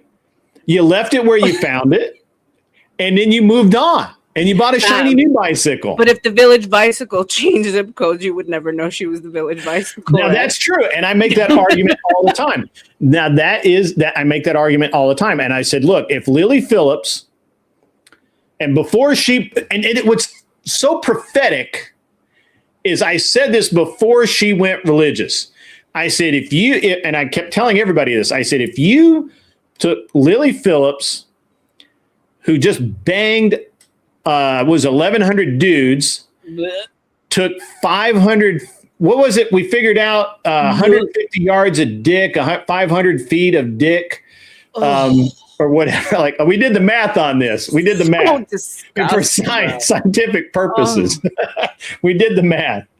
And so Lily Phillips could put on a nice calico dress, do her hair, put on a nice crisp white blouse, get off a bus in Kansas or Kentucky or New York City, get off a bus in downtown Manhattan, and nobody would know. True. Nobody would know. As long as she didn't act like she was Lily Phillips. And right? It's very easy for her to do so, yeah? We all know that women, what is our gift?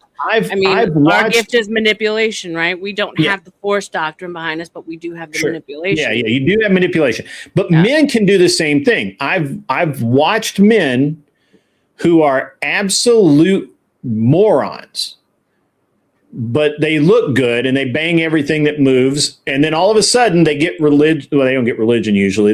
They get like in trouble with the law, or they get they get jammed up in some way. And then they reinvent themselves. They disappear for 3 months. They come back. They're wearing a suit. They're wearing a tie. They look good. They speak well, and they wife up somebody that you would never expect them to date. And then for most part, a couple of times I've seen this actually happen, they do okay. Right? Like, do you think men really have to though? I mean, if that were the case, I think so. I think serial killers, because women are discriminated. Well, I think this is a problem. There's accountability on both sides of the map, and And women, while yes, absolutely, Anson, women like bad boys, but women don't wife up bad boys. Bullshit. I mean, sometimes they do. How but many not guys always. in jail have gotten married? Are you out of your mind? Oh, that's true. But they're but all right. Oh, hold on. Those are psychos. Have we met? Those are psycho women. Those are the women that when they walk by me, I start trying to. Look. Those you are the see women. The size of my eyes. They're like by me, I start doing. I'm. Those. That's This true. is what a psycho looks like. I agree. All right. So we gotta have the no psycho. We gotta have a psycho clause here, right? Like we're talking and she's about usually a solid 3 on a Tuesday, bruh. Let's be for real. The better looking she gets, the crazier she is. That is true. Who are you lying to? You are lying to your people. One of the first lessons, and I still live by this today. One of the first lessons I learned, a friend of mine, an older fellow, who was I think he was having trouble with his wife at the time. I thought they had like the perfect relationship and everything, but apparently they were having some trouble. And he looked at me one day and we were driving somewhere and he's like, the thing you got to realize is the prettier they are, the more psycho they are. It gets a little better as they get a little older, but it never goes away. Listen, my sister, and you guys have seen me use her picture on plenty of when I don't feel like camming up. She's hot.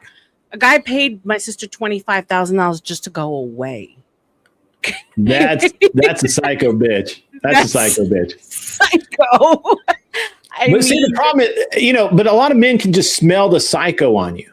Like I can. I for absolutely sure. Like I can be like, no. No. Smells like Stay over there. Keep on living. Let me introduce you to my friend Glenn. Oh my God, I love it. Yeah, I'm nuts. I'll be Actually, let me introduce you to my friend Anson. He loves the psycho chicks. Nuts. But I own it, right? I own it. I live in my craziness. Yeah. Somebody was asking me a question. Let me scroll back. I'm sorry. We were like, someone said funny there. Lily. Didn't Bonnie Blue claim to take like 1K of them shortly after? I never believed that. So I think, and we looked it up. I think that Lily Phillips took like 1,100 dudes in 13 hours or some shit like that. We figured it out. If you average out 1,100 cocks at 5 inches of cock average, that's like 500 feet of cock, and that works out to about 130 yards of cock. Well, send the asteroid. No. Lily Phillips started at 100. She started. You're behind, Def Knot. You got it. You obviously aren't dipping your toe deep enough in the D-Gen pool. She's taking the same amount of dong as Destiny. That's probably true. I can't deny that. But how thick that matters. Look, we didn't get into width. We're looking at average length for yardage. We're looking at yardage. Here, we're looking to see if we got a field goal there. Looks like we got a field goal and a half. Oh man, I can't believe we're living in these times where we can actually say this and it is true. But it's funny. I can say this because it's funny. It's funny, but like I wish that women, sluts would just go back in the closet. It's a commentary on humanity. You could still be a slut, right? They've always existed. Just now look at Lily Phillips. This is a perfect example, right? Now I'm going to actually, I like the Lily Phillips example because if you're going to do it, this is the way you do it. So she did all that shit. She found religion. She got married to some dude, I think, and then she disappeared. You don't hear her. She's not doing a Nala Ray, where she's out there and all of that nonsense. She's writing and look, I have been criticized to some degree that I don't give Nala Ray credit for coming to Christ and getting married and all of that, and apparently staying faithful. And the reason I don't is because she's using the fame that from her OnlyFans to sell her children's books. She's writing children's books using the name Nala Ray, which was literally her stripper name. You're the problem with what's wrong with the church today. No, there's no free pass there. No free pass. None. Zero free passes. There should be a whole clause in the church. There's no, just fuck that. If you want to tell now, Lily Phillips disappeared because she decided, hey, I made my bag, I took the dick, I did the job. I'm out the door. I'm getting married. I got money. I'm going to dis-a-fucking-peer. You don't know who I am. You can't tell who I am. I've got to, she's probably dyed her hair. She's in that crisp white shirt and gingham dress somewhere. Got a husband that doesn't mind that she took, 100 yards of cock. And, she's good. She's fine. So. Sorry, I'm with Andrew in the way that you can't. I mean, I just love how they all just find their way to the church, and all of a sudden we accept them. But but we have two crisp, clean examples of one way to do it that I'm okay with, and I'm like, hey, I believe Lily Phillips is at least trying to come to God. I just can't give Nala Ray the same grace at this moment in time. If she had gone back to her actual name, which nobody knows, and written children's books under that name, I'd have been like, yeah, sweet, cool. I believe her. Right. Yeah. But no, if you're going to continue to profit off of your degeneracy, I can't give you that grace. I can't. Now maybe God can. God's a better man than me. 100%. God's a much better dude than I am. I'm a horrible person, but God's better than me. So maybe he's good and I'm not. So that's the way it works. Yeah, and who are we to judge? Yeah. Yeah. We are able to judge, right? Like that. We are called to judge. We're not to sit in judgment, but we are called to judge. Right. I just think there needs to be some kind of a trial error basis before you can start wearing the crown. Yeah, there is. We shall know them by their works. Right. Yeah. Their fruits. We shall know them. And look, Nala Ray's fruits stink. Lily Phillips' fruits seems like, that I might actually be fruit. Yeah. So, yeah. So, sure. I guess that's my place to judge more because I don't know how they can come back from 1,000. The 1,000-cock stare. Yeah, I mean, God damn, Grizz. That bitch tore up from the floor up. What are you talking about? I mean, vaya con Dios. I mean. Silver Ogre, my God, man. What's up, Silver Ogre? What is up, my dude? I haven't seen him in a coon's age. In a coon's age? That's a Southern thing. Not my bad boys. That's funny. Anson, my bad boy era was staying up past midnight. That's true. That's not, you're not wrong. So, yeah. What would you name this particular gaze? The 1,000-dick stare. What do you? That's what it is. I mean, what if her husband was with 1,000 females? Would it be a hero villain running from child support? Oh yeah, there we go. Mullet baby coming in hot, hardcore. Woo, this one's knocked out of the park, ladies and gentlemen. This is a home run. If her husband was with 1,000 females, would he be a hero, B, a villain, or C, running from child support? I'm going to go with Dick, D, all three, because that's what happens. You're a hero, you're a villain, and you're obviously not paying child support.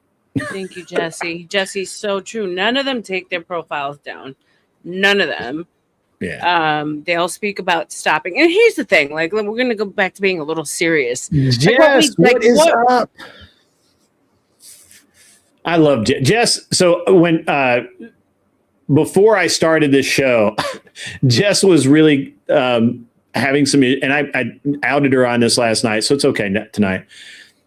She was having trouble finding suitable dating companions. And I said, hey, I know a lot of really cool dudes. Here's my Facebook. Jess. Go shopping.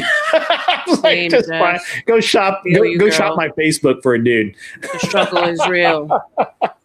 Struggle is real. But like, so I've always had a sense, right? And I'm not perfect by any means, that early on that this internet thing was kind of going to be forever, right? So I sit here proudly today saying that anyone, and I'm sure they have, because people have called me all kinds of crazy things, racist, liar, yada, yada, yada. Great, love it, mean it. But you can't find shit on me, right? Because I understood that the internet's forever. And so these people that are doing what they do and knowing that none of this can get scrubbed, maybe wealthy enough, you could possibly scrub things. Your kids are going to see this. They're going to know. Yeah. And so that's the thing. It's like this domino effect that's never, ever going to end or stop for them. Sure. And so what I see happening more so, even though we say the pendulum is swinging, it really isn't. I think there's more and more acceptance for the degeneracy. I don't see us coming out of it. Oh, no. The kids... Right. I think, I do see a pendulum swinging towards less degeneracy. But but now we have concentrated degeneracy, right? So we have and you're right, that degeneracy, those people who are choosing to be degenerate, making conscious choices to do so, it's never going to go away. And at this point, nobody can say, oh, I didn't think it was going to follow me the rest of my life. They fucking know it will, right? And this is now. Is it not the case that you could have some, 18-year-old chick that's just dumb as a box of rocks that doesn't understand that, hey, making that kind of movie, probably not a good idea because it's going to be there forever? Sure. The argument can be made that, yeah, there's still stupid people out there. But here's the thing. I'll go with that. I'll go, you made a movie. You got pressured into whatever. What the fuck ever. You're a feminist. Casting couch porn or whatever. You got pressured into. This. Okay, fine, whatever. You did it one time. Everybody makes a mistake. Okay, maybe your kids will never find it. You don't look the same. You've aged. You got hair in places you're not supposed to have hair. Whatever, but. But if you make 10 fucking videos, if you, bro, I'm not even talking about the videos. I'm talking about the thirst trap photos that are I don't even know how my For You page became fucking porn. Modern day. No, I'm just looking in general, I thought you were talking about that's your book. That's the book of RLM. But that's your story, right? And so when every damn picture is just one thirstier crap than the other, hanging out. I mean, how do you then teach morals to your kids and say that this is, we slide in degeneracy? Go ahead. Anson will slide into your DMs and he'll be scared by what he finds and he'll run away. Nah, okay. I wish it was scary. It's pretty boring. But that's the problem. Then comes the whole, well, I did it, so I can't be a hypocrite and tell my kids not to do it. And it's just just a revolving door of gaga. It's true. Kel is now going to Home Depot, Bass Pro Shops, and Cabela's to find dates. That's a solid play. Have you seen my favorite video of Kel? I've got. Oh wait, do I have it on this one? I'm in the wrong. I'm in. Hold on, maybe I've got it. We'll see. Let's see. I do not have it in because I'm in the wrong. Just give me a minute. I'm sure I've got it somewhere. Yeah, but then there's Florida Man I got to worry about. So yeah, you've got Florida Man to worry about, or Alabama Man. That's worse. I'll take a Bam Man anytime over Florida Alabama Man. Alabama Man's close enough to Florida to be dangerous, but not too dangerous. So, yeah. Crazy. That's crazy. Oh, I just think we're screwed. I just say send the asteroid. Send the asteroid. No, I don't. I think I'm Georgia. I'm an apocalyptimist. I believe the apocalypse is coming. I think you're a feminist. I think you're a plant, Grid. If I'm going to be honest You with you. think I'm a plant? Sharing this stage with you this evening, you're a feminist, you're a plant. I think you're working for the other side. I think it's That only would be time hilarious. Yeah. Yeah. That would be great, actually. Just kidding. All right, got it. I got it up. Let's see where we go here. Let's see if I can load this up. There we go. I found it. Because this is, it's just not my show without it's just not really a complete show without Kel throwing shit. Just got to do it. Anyway. Are you pulling something up? What's that? Are you pulling something up? I don't know who Kel is. Oh, Kel is a friend of the show. She used to come on here. I don't know how to put it. The chat will describe it much better than me, but Kel's actually a really wonderful person. I tried to help her as much as I could. I actually helped her a lot, I think. I don't know. But she was on here one time. Hold on. We'll get this. You can't miss any. And but she used to drink a lot, and this is the result. I'm obviously not. I told you multiple times that I'm not fucking gonna respond to I can't understand just a whole wall of text. You can say something and respond or not, but I'm you're obviously I'm not gonna engage with your argument like that. What? That's so lame. That's so lame. My argument? Poor thing. That's what it is. Yeah, I do have another one. Let me stand by. I've got another one here. I don't drink. You don't drink? I don't drink either. No. My wife will drink a beer every now and again. Remember, I was raised Mormon. Oh, right. I didn't. So that's got to be a good story because I don't know if you noticed, but you're Latino. Yeah.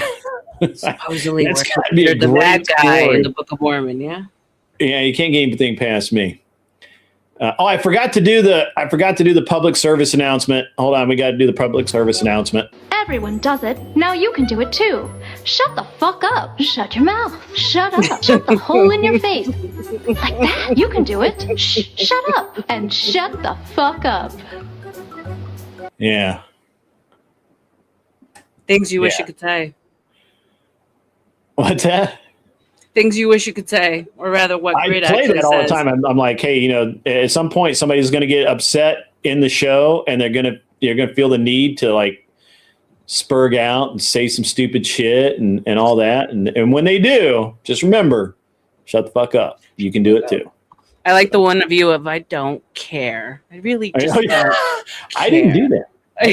That's great. Every time Dusty did that whole thing. I did it. Obviously, it's me. There's no denying that is that's me. But, but yeah, it's zero fucks.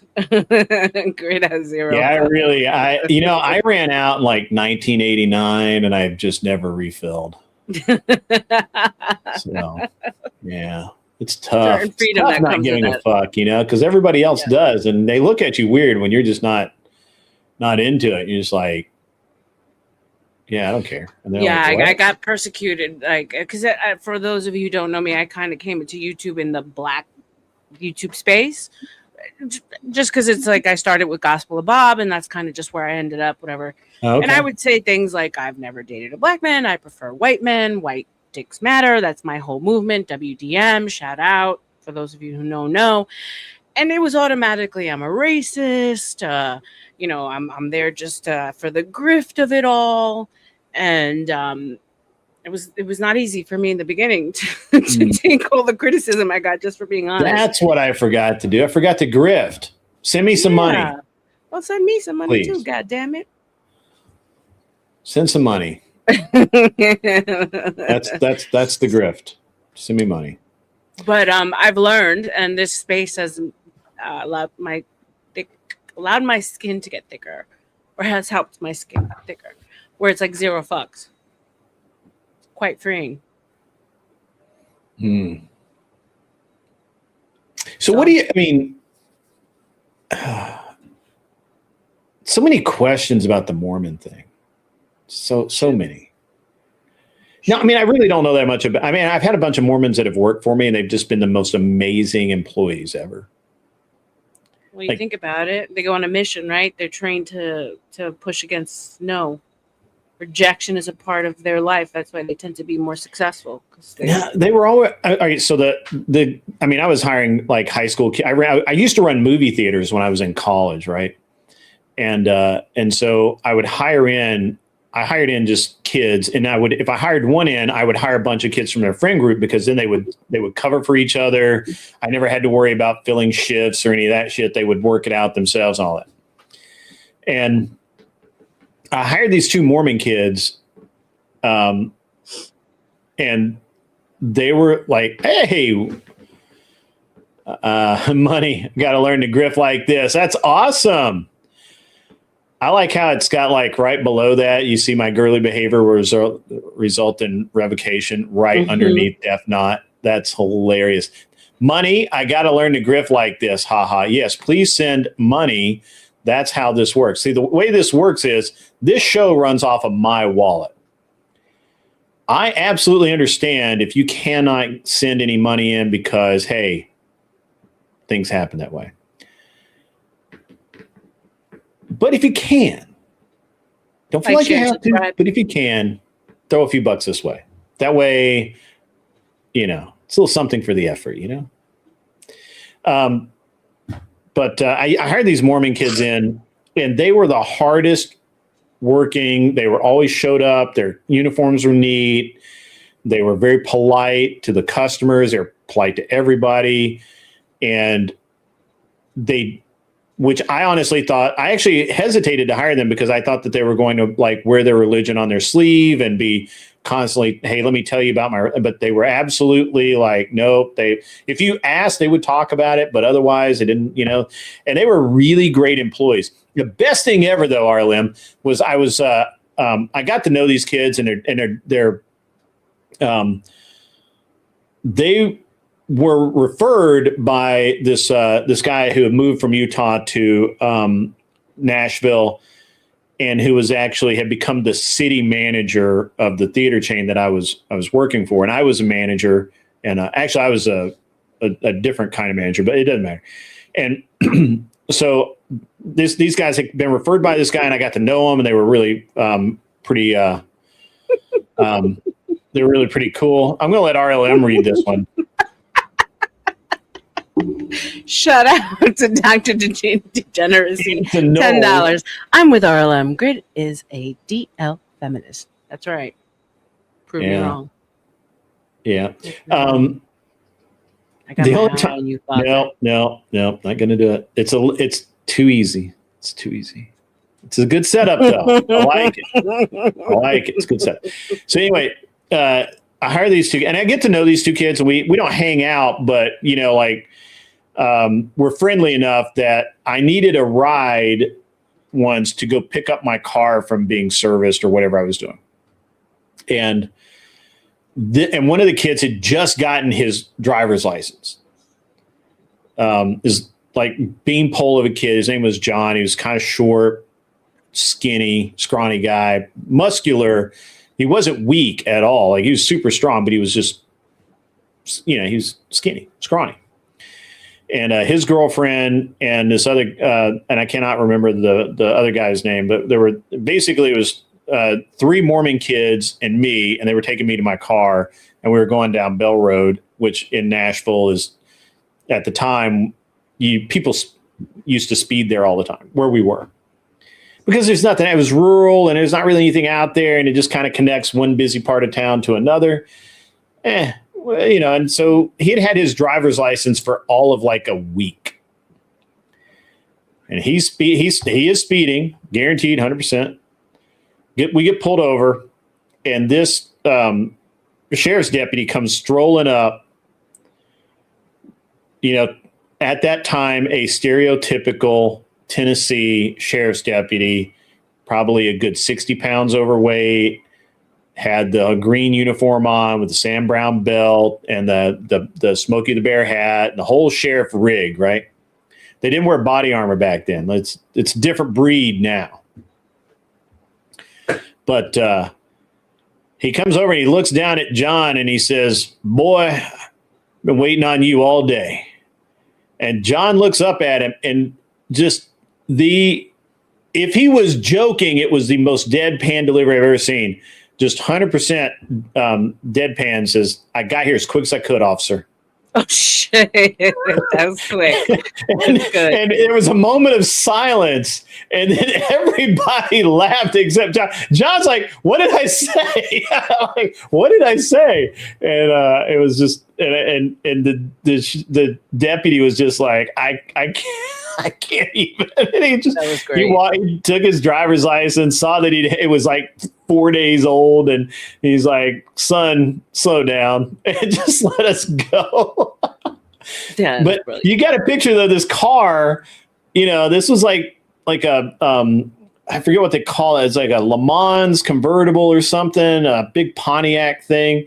The hood was like 8 feet long, is convertible, and it weighed like 10,000 pounds or something. This huge vehicle, and you've got this skinny little kid driving it with the girl that looks like she belongs in a Mormon church in the passenger seat, and 2 dudes in the back. And it had to have been like, that officer was probably like, "Oh boy, this is going to be good." But it was hilarious. "I got here as quick as I could, officer." I wouldn't say I look like a Molly Mormon. Yeah. Smiley Mormon. Molly Mormon, they say. Don't look like a Molly Mormon. They throw people off with that one. Molly. I hear the LDS are like really the place to go for all of your like canning and stuff. Why are Mormons so effing hot, OG? I don't know. Canning? What do you mean by that? What is canning? Canning, preserving food. Because we're taught to be prepared for the end times. End of times. Yeah. Every time you go grocery shopping, you buy a little something to put into storage. My cousin has 50 acres in Idaho, and they have enough for them and their children, grown children, and their families for a year. Where something happens. I respect that. I like that. I respect that. Yeah. I do. Preparation. Which also, because where I'm at in Kissimmee, the Mormons are the I know where that is. They're the number one landowners in Florida right now. And just where I'm at in St. Cloud, it's about 580,000 square miles of farmland. And it's all Mormon owned. So it's a good and a bad thing, right? Because God forbid something were to happen. Everyone knows that the Mormons are the ones with the most overstock. Yeah. So we got the targets on our backs. Our RCC has demanded clarification from where OG said, "Why are Mormons so effing hot?" Yeah, hopefully women. Clarification is needed. Yeah, I never actually. None of us married into the Mormon religion. girls were super hot. They're kind of basic looking. Yeah, but my mom married outside, and my dad converted. My sister married Catholic. They never. She's not practicing. I'm not practicing, although I still respect the religion. Yeah. Are you religious at all? I believe in the word. I believe in, higher being. I mean, being Mormon, raised Mormon was very like, you're guilty about everything, See, that's an interesting thing. That's an interesting concept, guilt. I live without remorse because when I was in high school, I went to a military school in high school. And one of the things that, and I was there with a guy at that point in time, there were still a lot of people around that had fought in Vietnam that had really like deep understandings of various things. And Colonel Spain was like, he's a really interesting man. He'd scare the shit out of you. I remember we were walking down a trail one night, and it's all moonlit, and we're looking over this field, and it's kind of overgrown because they hadn't cut it down yet. And he says, he looks at it, he stops, he turns around, looks at me, and says, "It's a good night for killing." Ooh. And I'm like, whoa, whoa.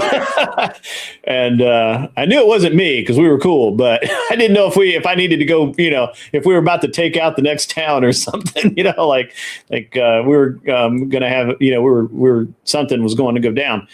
But he was an interesting person. A lot of accolades in his life. But one of the things that he taught me is that he did not live with remorse. Every single night before he went to sleep, I do the same thing to this day. You go through your entire day, and any transgressions, anywhere you were mean, or you thought you fucked up, or you made a mistake, or you were mean, you said something to somebody you shouldn't have, or maybe you didn't do something you should have. Maybe you should have helped somebody or whatever. Whatever it is, you make peace with it. You either forgive yourself, or you come up with how you're going to correct it, or whatever it is. Whatever it is, you do that before you go to sleep. And I've done that since high school. And every single night I go to sleep with no regrets, no remorse. I'm at peace with myself every single night, and I have no guilt. And that's interesting you said as like a teenager, because I obviously still had to go to church with my father was leader of young men, my mom was leader of young women, and so, but at 16 I realized that I wasn't following the way, right? Mm-hmm. I had experimented in drinking and smoking and such, so I knew that I still had to go, but at an early age I understood that I didn't want to live with that feeling of guilt and regret anymore. So I stopped partaking the sacrament. I wouldn't take the bread and the water, Mm-hmm. and then as soon as I could stop going on my own, I did. Now I always respected the religion, and my parents to this day, they still do work at the temple and they still go to church every Sunday, but Sure. It was that thing of me is that I'm not going to live with this guilt, this insane guilt that I had. It's a hypocrisy. Very young. Yeah, right? Exactly.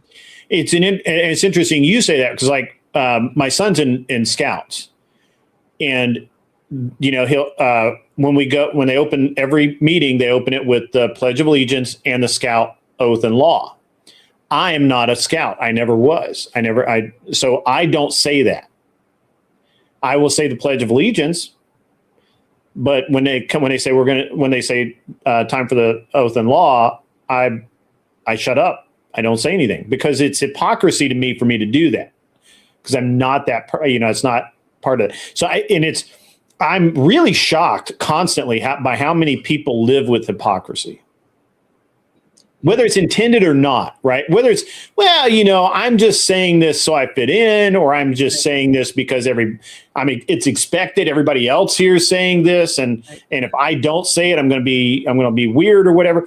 No, and I think that there's again, I started this in high, it became part of who I was because of the experience of going through military school and going through those lessons and learning the discipline and all of that through life, and doing that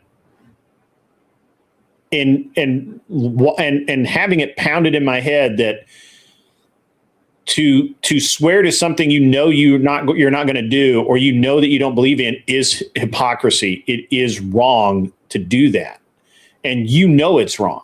It doesn't matter if nobody else knows. And you have to live with that hypocrisy. And whether most people will admit it or not, that hypocrisy will eat at you.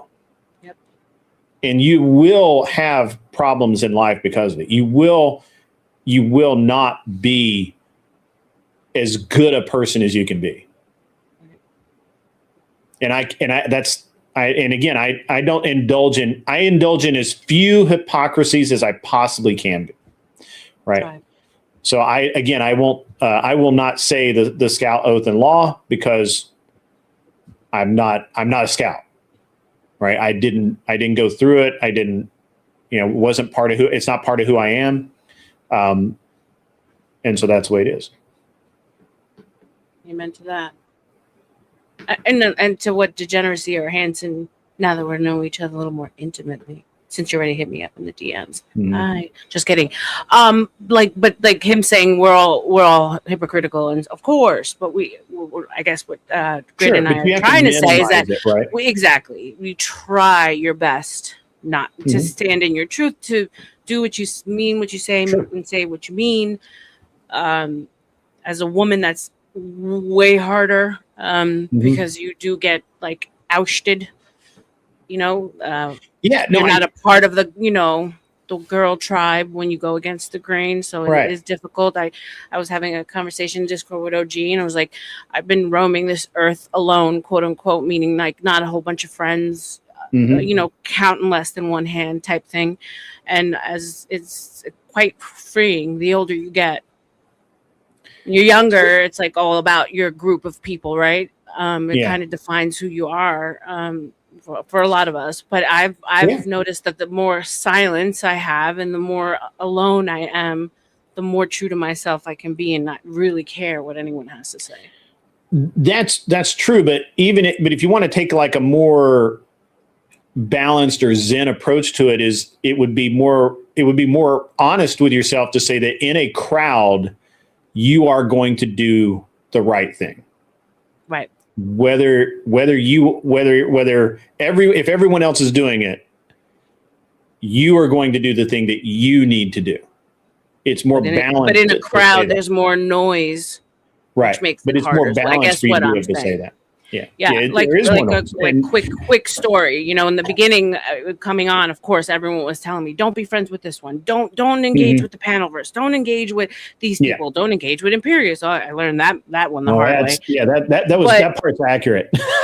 Right, but my whole thing was I wasn't ignoring people or thinking I knew better. My whole thing is that I wanted to make the choices myself, so that if something went wrong, which it did, then I can only blame myself for the outcome, right? When there's too much noise, and then when you start to listen to what everyone else's opinion is, then you can turn around and say that was your fault. I listened to you. I should have listened to myself. And so I always stand by the fact that as long as I can take 100% responsibility for the choices I make, can't blame anyone else. Yeah.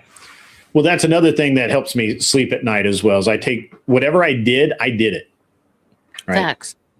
If I and that's actually one of the things that it seems to set me apart in this venue. Whatever I said, I said. Right. Whatever, and if I make a mistake and say I didn't say that, and you can show me video of it, okay, I made a mistake, no problem.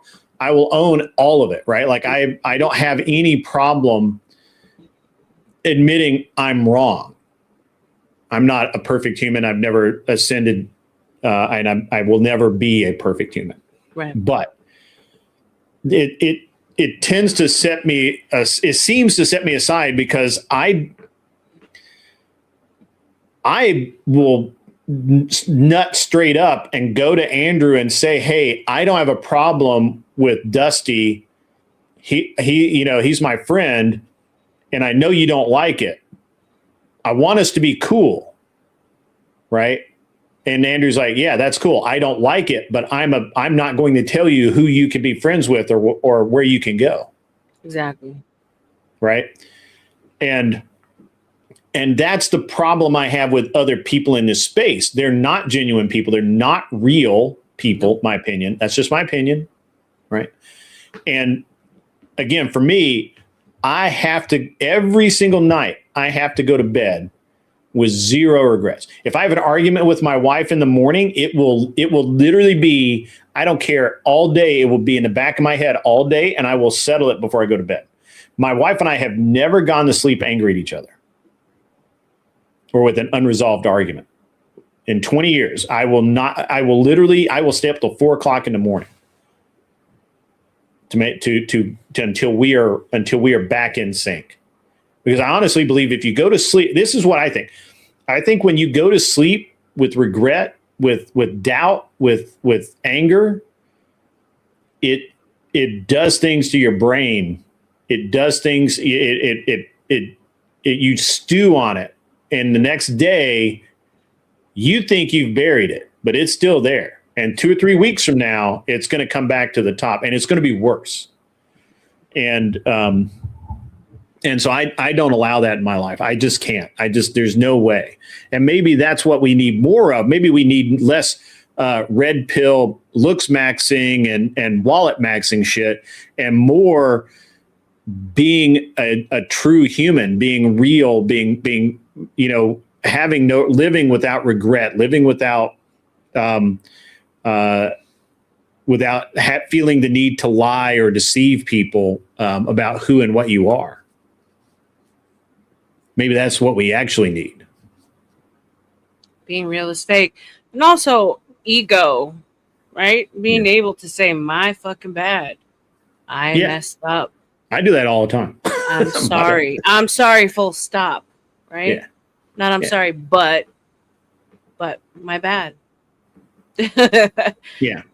No, I think that it's I also think it's very interesting that people don't actually understand what an apology is. First of all, I tend to not say I'm sorry unless I actually feel really bad about it. If this is the way the language, this is what you actually mean to say, I'm sorry, but people you feel don't say that way. Sorry, I didn't mean to cut you off, but it's I'm sorry I made you feel that way, or I'm sorry you feel that way. Okay. That's not a damn apology, so right? If I feel like that I've hurt somebody's feelings and I'm not actually sorry about it, but I'm not going to do it again, I will say, hey, I apologize. Right? An apology is a promise to not do it again. That's it. Right? I'm not admitting that I'm wrong. I may not believe that I'm wrong, but I'm not going to do it again. Okay? So if I said that you're a punk ass bitch and you didn't like that, I may still think that you're a punk ass bitch, but I'm not going to say that you're a punk ass bitch again. Okay? Oh boy. Right? I apologize. I apologize. Won't happen again. Okay? Now, if I for some reason feel like I have that I transgress to the point where I hurt you in some way, and it matters to me that I hurt you in that way, because a lot of times it doesn't honestly matter to me that I hurt somebody. I just think that that's part of going through life. Suck it up, Buttercup. But if I think, wow, that sucks, I ought not have done that, I'm an asshole, then I'll say I'm sorry and I apologize. The two things together. I'm sorry, I actually feel bad about it, and I apologize, it won't happen again. So a lot of times I'll say I'm sorry. If I don't say I didn't apologize, if I don't say I apologize, I'm probably going to do it again. I'm still going to feel bad about it, but I'm probably going to do it again. And look, words have meanings. People ought to listen to what people say, right? Yep. Words have actual meaning. They do. Apology and sorry are not the same thing at all, right? So that's it. Uncle Guns is saying the main women on my program would be scared out of their mind to argue, disagree, or act out of pocket with him. I cut them a look, the terror on their face, and they immediately apologize. Yep, they won't do it again. I'm terrified of the men in my life, Uncle Guns. That's why I have a problem with people like Paige, who can actually come up here and like cuss men out and make fun of them and call them all sorts of fat fuck names and all this shit. Like I respect with fear men in general. So what you will never see me do is go back and forth with a man online. You will never see me yelling. I normally take a very submissive energy when I'm told what to do, and then I get smacked in the Discord like, how are you going to take that from him? Just because it's the way I'm used to engaging with men. My dad is a terrifying man who is a Cuban Archie Bunker. God bless him. When I told him that, Dad, I might go viral for being racist, he goes, I've never been so proud. You know what I'm saying? Terrifying Cuban man, but boy, do I respect men because of him. I get that. You know? So Yeah. I just hate this whole like ortho chick, holier than thou. I don't get head because it's submissive for a man to do so. But then you're sitting here cursing out men on fucking line. I'm sorry, but the future man that you want in your life is not going to want to see his orthodox woman doing that. It's forever. So I have I find various things very interesting. The one thing that I really do find interesting is, my wife will argue with me in private. In private, My not wife even will an not argue argument, with right? me I in mean, public. ever, and I won't. You won't even find me raising my voice I mean, Sure. I'm not perfect. I've been taken off my box and feel horribly after the fact because I mean, Yeah. after a while, you get accused of certain things and you just get angry. But immediately, I feel just horrible because it's Right. just not it shouldn't be in our nature as women to yell, to scream, to curse, especially when it comes to men. You know, the normalization of like with the clavicular, like having like girls like smack him on stream, and it be like funny is like terrifying to me. Yeah. Because No. because you should never buck up to a man because one day a man's gonna buck up to you and you won't be around anymore. Yeah. So, I mean, look. So, like, my wife will occasionally argue with me in private, right? And by argue, I mean that she'll disagree with me and she'll say, she'll have an opinion, she'll say, this is what I think, or are you sure about that? But if I say, no, this is the way it's going to be, that is the way it's going to be. And we're not going to argue about it anymore. Right. Will she be angry about it? Probably. Yeah. Will she pout? Maybe. She'll pout. But that's kind of the end of it. My wife's not going to do is insult me, call me stupid, or any of those kind. Matter of fact, generically, when my wife and I have actually had an argument, she will literally admit that, hey, you are probably smarter on this than I am. I don't understand it. You need to explain it to me because this is really pissing me off, and I want to understand why. And that's the kind of honesty that I've experienced. Now, my wife is Chinese. Okay, it's a different culture. So there could be some of that may not be an American trait anymore. But it is interesting. It is interesting to me how many women really do feel like that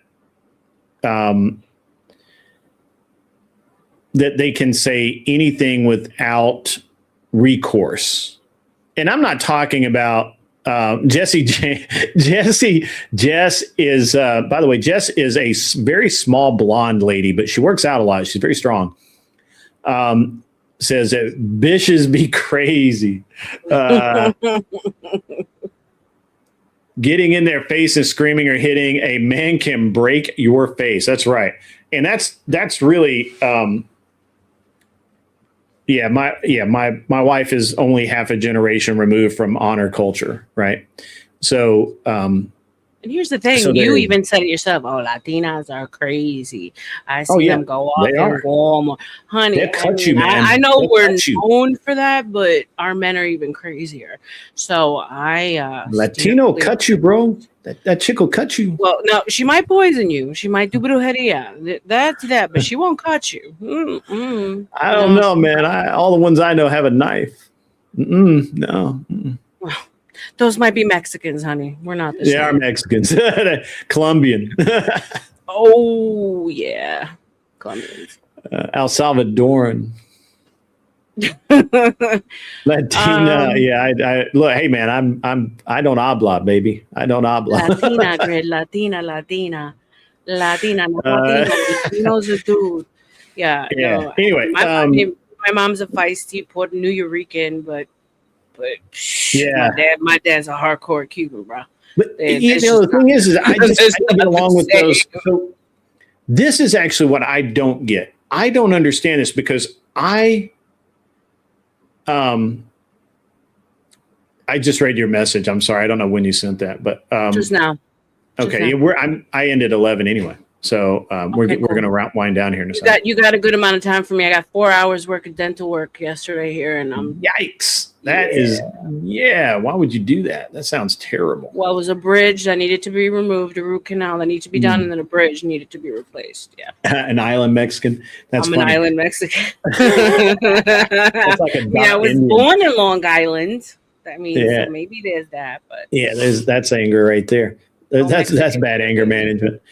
Like I just never found those type of women attractive anyway. No. Like I specifically tend to want the more reserved, like cultured or maybe not, that's not really the right word.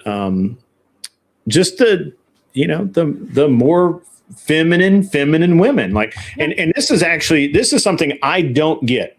There's nothing feminine about a chick yelling at a dude. Nope. That's not feminine or sexy. That doesn't make other dudes go, damn, that bitch hot. I want some of that. that is no, no, sir. No, ma'am. Way more attractive when she's, what? Now I might joke about it, right? Like dudes will joke about it, like, "Oh, look, hey, she's cute when she's mad, right?" or something like that. But the reality is, no, we're not going to do that. It gets old. Yeah, we're not going to do. And I think that women have been deceived, and I'm going to use that word purposefully, deceived into believing for some unknown reason that they are more attractive when they're bitchy like that. That it's a feature, not a bug, right? And I'm just telling you, it's. Well, it's also that whole, it's sexy when a man gets crazy. Like, it's in the moment, but no one wants that long term. No one wants crazy long term. I think boring and safe is way more fun. At least the older you get. I don't know. Hang on, I got an illustration for that. Give me 1 sec. I'll pull it up. I'm sorry. For some reason, I just had a terrified of what you're going to bring up. Something went weird there. Sorry, I'll get it fixed in a second. Here we go. Let me throw this up here. So what are you talking about? Like this image here? Is this what we're talking about? That's what I don't find that attractive at all. I'm going to be honest with you. No. I'm going to be honest with you. This is not like this doesn't make me hot. Like I'm just telling you, this is no, this is wrong. Okay, all right. So I just want to make sure that we were on the same. Like that's not at all. Like none of that. So okay, all right. Well, all right, good. We're we're not I'm not crazy because I think that not to single anyone out, but like the Ben Thorpe story arcs, right? Like where it's crazy the way that they talk and act, right? Have you seen the way he talks to me on Skype? I have not. You were there. You were there the day that the day that Andrew came on to OG. Oh, yes. And he was like, "Latina, you bitch, you're my bitch. That's right. You're gonna sit there and shut the fuck." Like I didn't say anything because I'm like, what am I gonna say? I think I had left at that point. I apologize. No. And, look, water off a dog's back. Like I know it's all like a part of a thing, but like it's their act. No, it's their gig, right? That's what they do. What am I supposed to say to that? Yeah, I get it. They're a special kind of broken for sure. Yeah. But I'm gonna have to say, thank you, Grin. It's been a pleasure. Yeah, absolutely. It has actually been a pleasure. Thank you so much. I'm sorry that it took me this long. Weeks. weeks. But to, I hope you're I welcome have back. I hope I guess I have an conversation open invitation because I had a blast with you. Easy conversationalist. Whole lot of fun. Your chat's amazing. Follow me at the Book of RLM.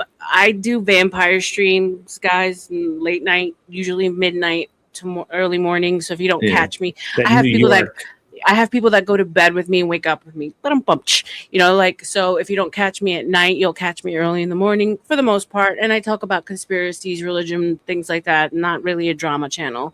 So if you like nerdy shit, that's what I'm about. But thank you, Greg. Appreciate you. Yeah, absolutely. You have a standing invitation to come back. There was a great conversation. Look forward to continuing it. Thank you so much. Thank you very much for coming on. Everybody, RLM. Salute. All right, ladies and gentlemen, that's the show. That's the end. I'm going to get out of here myself. Yes, I think that the whole thing with the whole story arc with Ben and Grace is crazy. I don't even want to know. I don't care. Miss me with that. It's all strange. I'm going to send you guys over to Chaotic Truth, who is having a great time, and you guys are going to have a great time over there too. I really enjoyed the show tonight. Could have used a few more donos, but we'll get to that later. As just a reminder, our friend Roland Thorne, who's an author, is having a book signing in Madison, Alabama. At let me pull that back up. I just had it. I don't know why I don't have it up right in front of me. Just give me a second. I will find it again. Normally, I'm a little more prepared, but not today. Anyway, so our friend Roland Thorne, he's an author. He writes sci-fi books. It's a great, he's pretty good at it. 5:30 at Blue Apple Books in Madison, Alabama, May 15th, 5:30 p.m. Blue Apple Books, May 15th. Go get your book signed. It'll be a lot of fun. If you happen to be in Alabama, make a special trip. Make a day out of it. At any rate, yes, Becca, did you get your car sorted out? Becca, don't say bye yet. Did you get your car fixed? We're curious. We all want to know. Hopefully Becca's still here. We'll see in a minute. I think she said she was going to get it taken to the dealer and they were going to look at it Monday, but just curious, see what happened. Give her another couple of seconds here. Then we're going to send you guys off to Chaotic Truth, where it will be fun and exciting both at the same time. Ladies and gentlemen, this show has been awesome tonight, and the awesomeness will continue. Getting it towed, I procrastinated and went to the ER. You have a concussion. Wow, that's terrible. Okay, all right. Well, just Becca, take care of yourself. Concussions can be nasty. Everybody go hang out with Chaotic Truth.